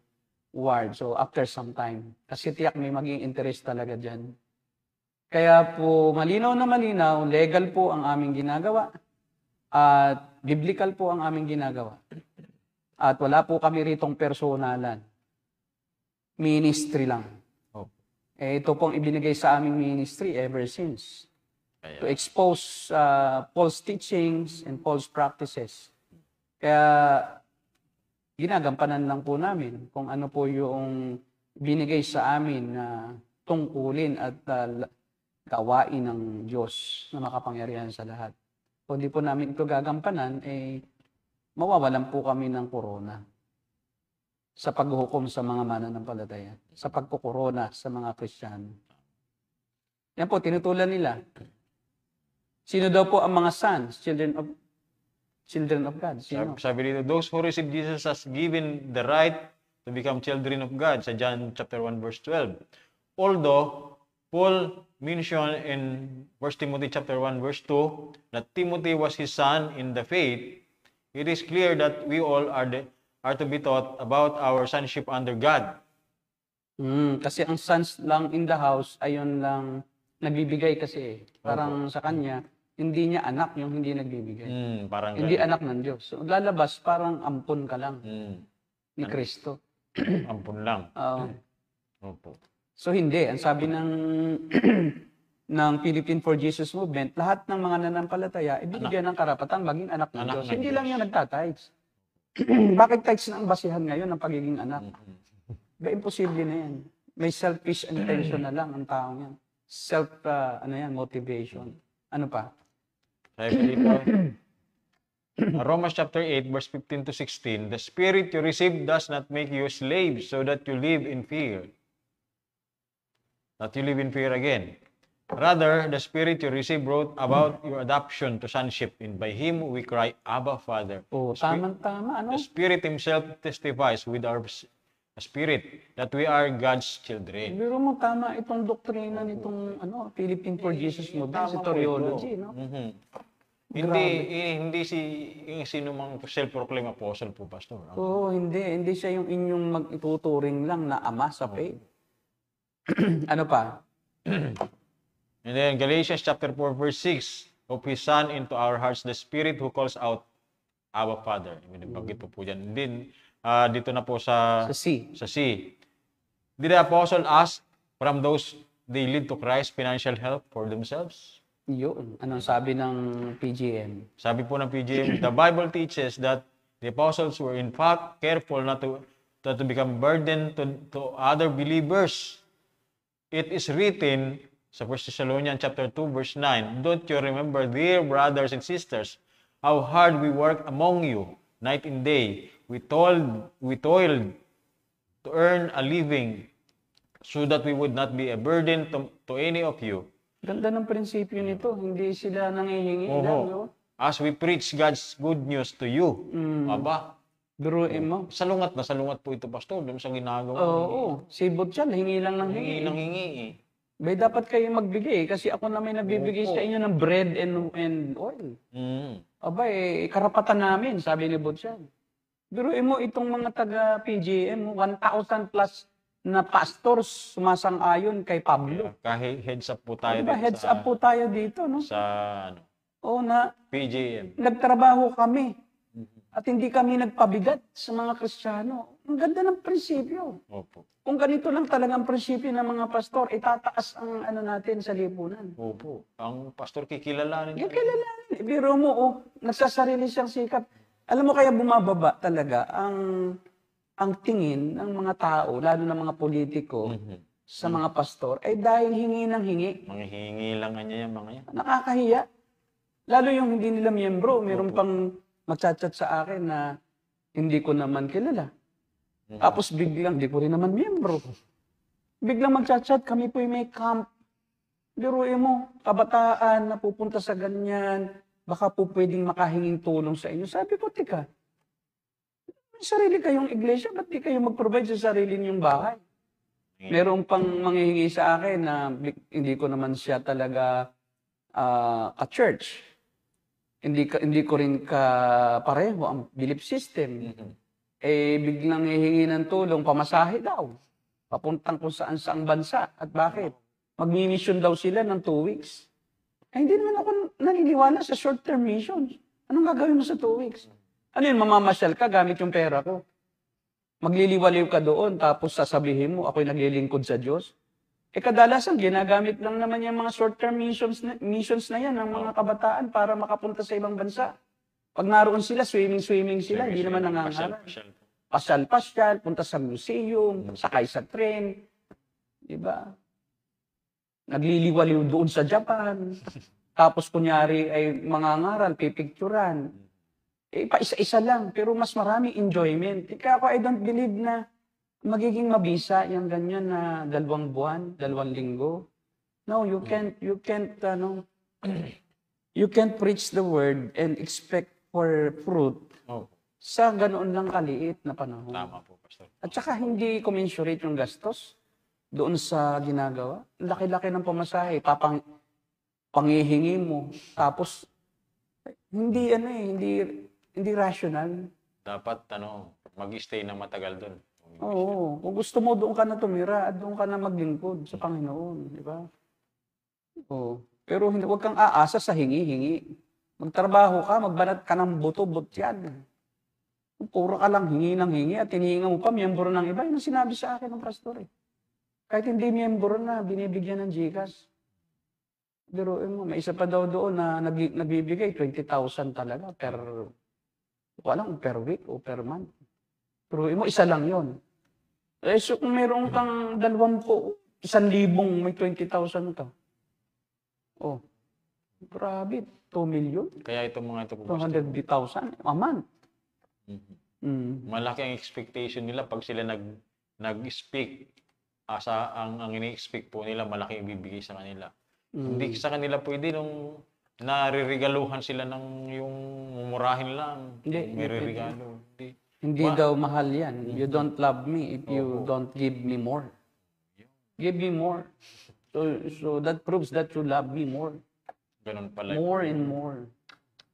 Pero sumasalungat talaga itong sinasabi dito sa PGA. Ano pang sabi nila? Sabi dito. Ganda ng mga sinasabi nila. Sabi po dito, God is faithful, even those who are doing mission, church planting, and other pioneering works will not be neglected by God. Amen. He can even command the ravens, the rabbits, to deliver food to His servants if necessary. Di ba? Church collection were brought to the apostles' feet for them to manage and distribute and provide for the needs of the church, not for them. Yes. Or for their own families. For the church. For the church ang giving, hindi yan para sa kanyang sarili.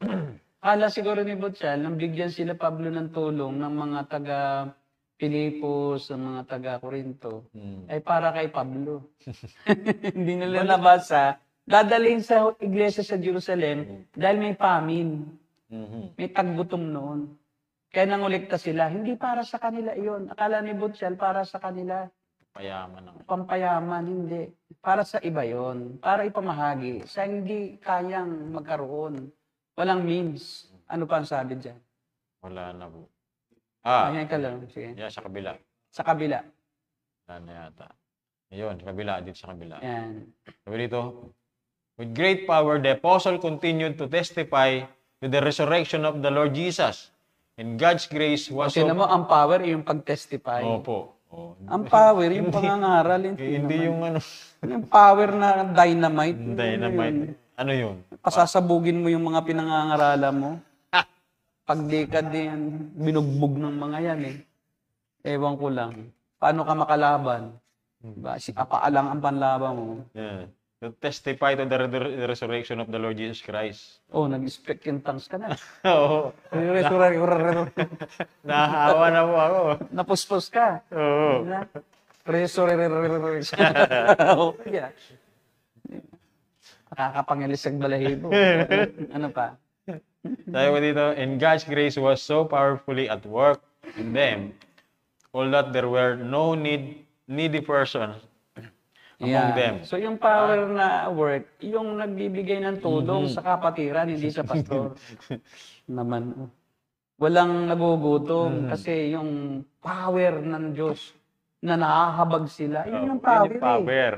Hindi yung kukuha ka, yun ang power mo na sarilinin mo, ibili mo ng lupa't bahay mo, kotse, power talaga, multi-level. Power! Yan yung power niya pala. Pataas.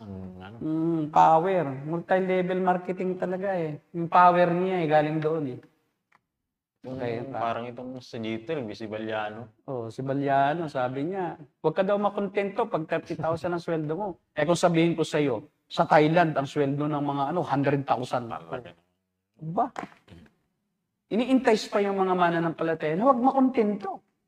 Sa halip na ang sinabi ni Pablo, masiyahan na kayo sa anumang kalagayan. Baligtad itong mga apostol na ito ngayon. Eh. Ano pa?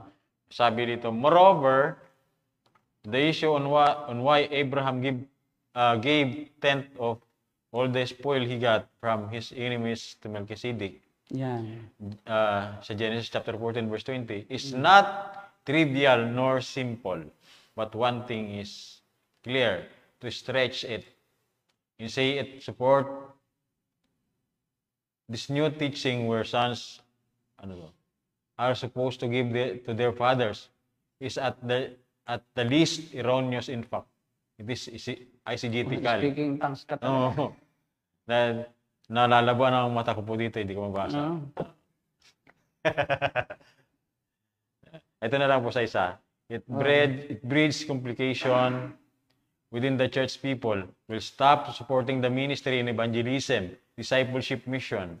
Congregational fellowship will be at risk of ceasing because finances are being submitted to just a few or one pastor, father. In this case, the Great Commission will be set aside because when churches are financially weakened, it will not be able to evangelize, train, disciple, and send out missionaries. Kasi napupunta lang sa isa pong tao. Yes. So, ang yumayaman na nasa ng pyramid. Ayan. Pyramiding ito eh. Di ba? Scam talaga eh. Spiritual scamming ang tawag yan. Spiritual fixing. Kaya inaano Spiritual scamming.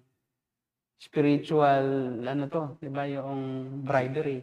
Yan lahat na, nandun na lahat ng mga illegal. Spiritual robbery. Spiritualize lang yung pangganakaw. Spiritual manipulation. Using the word of God para ma-manipulate mo ang tao. Akin ang grace. So, hindi ka maka-access pag hindi ka magbigay.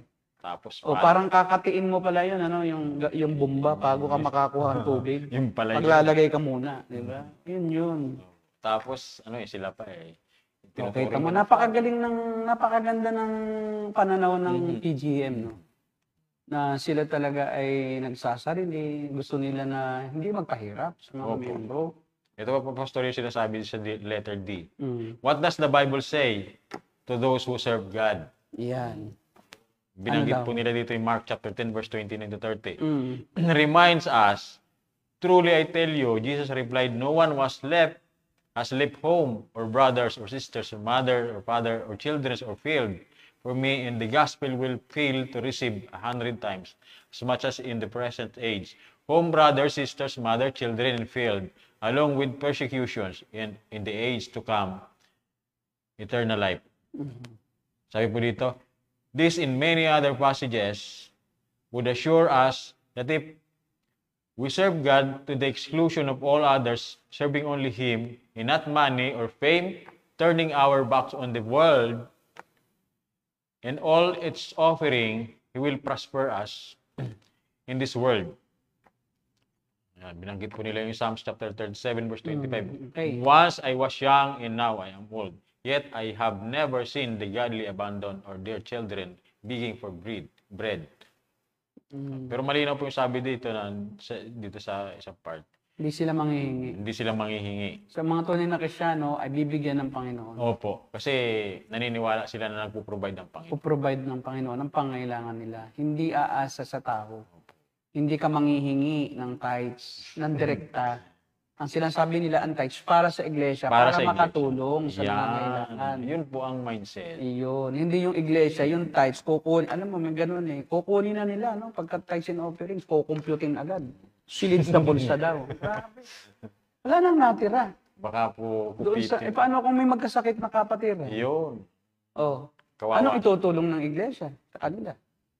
Nakanganga yung mga kapatiran. Nagbigay na ng lahat ng kanilang mga kinita, lalo yung first fruits offering na every January na ibibigay mo lahat ang sweldo mo. Meron daw ganun eh. Meron pong ganun talaga. Sa Impanta din daw, meron din ganun. No? Pinipilit ibigay lahat ng sweldo. Paano na? Paano kung... Yung kakainin ng pamilya sa loob ng isang buwan na yon. Ay di mangungutang sila. O babayad-bayaran nila sa buong isang taon.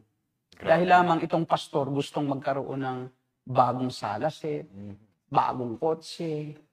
Grabe. Lahat bago. Bagong sapatos. Bagong mukha. Palitan na kaya nila ang mukha nila. Ang kakapal eh. Grabe, Panipis-nipis. panipis-nipisin nyo naman. Sobrang kapal ng pagmumukha nyo. Nabubuhay kayo sa tithes ng miyembro nyo. Ito, napakaganda ng prinsipyo ng mga miyembro ng Philippine for Jesus Movement. Tinutulan nila yan. Di ba? Sila'y aasa sa Panginoon. At sila'y magbabanat ng buto. Hindi lang aasa, kundi magbabanat din ng buto. At bibigyan sila ng Panginoon ng pangangailangan. Dahil walang Kristiyanong paghihirapin. Opo. Kung siya binigyan ng Diyos ng abilidad at ng Kayahan. talino, skill. Dami-daming trabaho ngayon online. Hindi ka mag-online man lang. Oh. Kaya nga, mag-apply ka nga lang sa iba't ibang platform. Grabe. Pagkatapos ngayon, ikaw manghihingi lang. O kaya ngayon, nagtatago siya eh. Kung saan-saan siya ngayon. Hopefully, no, wag nang magpatuloy itong SCB na to. Yung SCB na to, di ba? Ito'y salot. Kaya salot sa churches, Salot. sa buong bansa. SCB. Salot sa mga churches sa buong bansang Pilipinas. SCB. Yan po ang mga signatory, yung mga leader nila. Leader. Isa diyan ang congressman ng party list ni Sibak party list. Ni Brother Eddie Villanueva. So yan ang maganda. Bishop. Yan ang katayuan. Hindi po sila nanghihingi. Hindi na Kaya talagang tututulan po nito mga ito yung ng ECB. Kasi salungat talaga sa kanilang Sumobra na daw kasi. legal principles. Pinagpapasensyahan lang nila nung una, nagtuloy-tuloy hanggang sa pati miyembro ng iba, naagawan na ng tithes. Depende talaga. Gusto na daw sa kanya na lang magbigay. Aba. Kaya kinausap daw nila, tuloy pa rin. Tapos nagpapanggap yan na, biruin mo, yung ginagamit niya yung connection niya kay Cayetano para paniwalaan siya ng mga taong pupuntahan niya, mga miyembro ng ibang church. Ang pakilala, ako'y pastor ni Cayetano. Hindi sinasabing, ako'y nauutusan lang ni Cayetano mamigay ng ayuda. Yun, merong white lie siya eh, white lie. So, kasi ang diablo ay ama ng kasinungalingan talaga. At pag siya nagsisinungaling, likas na sa kanya. Pangangatawa na niya kahit na huling-huli na. Kaya po, huwag kayong basta-basta padaya. Huwag kayong basta maniwala. Kaya may false teachers kasi may nakikinig eh. Ba't nagpapatuloy ang mga false teachers? Kasi may nagbibigay. Subukan ninyo na i-deprive yan. Huwag niyong bigyan, aalis po yan. Kasi ang false teachers po, hindi yan tatagal pag wala pong napapakinabang. Tandaan niyo po yan. Pag wala na pong nakukuha yan, in kinds, in cash, or kahit sa anumang blessing na matanggap sa isang iglesia, hindi na po yan tatagal. Sabihin ko po sa inyo, iiwanan kayo niyan. Hindi po tunay na ama yan. Hirelings lang. Hireling po yan, hindi tunay na pastol yan. Ang hangad lang po sa inyo, yung inyong gatas. Mhm. Pero hindi kayo ipagtatanggol sa mga asong gubat dahil sila mismo yun. Sila rin yung mismo yun. Tama. Tama. Sige, Pastor Derek, at siguro ito yung ating huli, no? Opo. Na episode na ang tinatalakay ay yung Tungkol sa New Apostolic Reformation ni Butchal, doctrine ni Wilbert Butchal, at ng School of Church Builders, Yan. Destroyer pala. Hindi School of Church Destroyer. SCD. School of Church Destroyers. At nawa po ay may natutunan po tayo sa 10 episodes na ito. Hanggang sa susunod, at tatalakayin naman natin yung iba pang mga maling katuruan. Marami pa po, Pastor. Marami pa po ito. At pwede rin po kayong mag-comment kung anong katuruan ang gusto ninyong aming talakayin. Yan. At yun po ang aming ipaprioritize. Pwede pong within Christianity or outside Christianity. Sige po, magandang gabi po. Pastor Derek, tayo magpaalam na. Magandang gabi po muli sa inyong lahat. Pastor Ramil, thank you po sa inyong Salamat po. At hanggang sa muli po Hanggang sa natin muli po. pagkikita-kita dito sa Danaro Gate Ministry.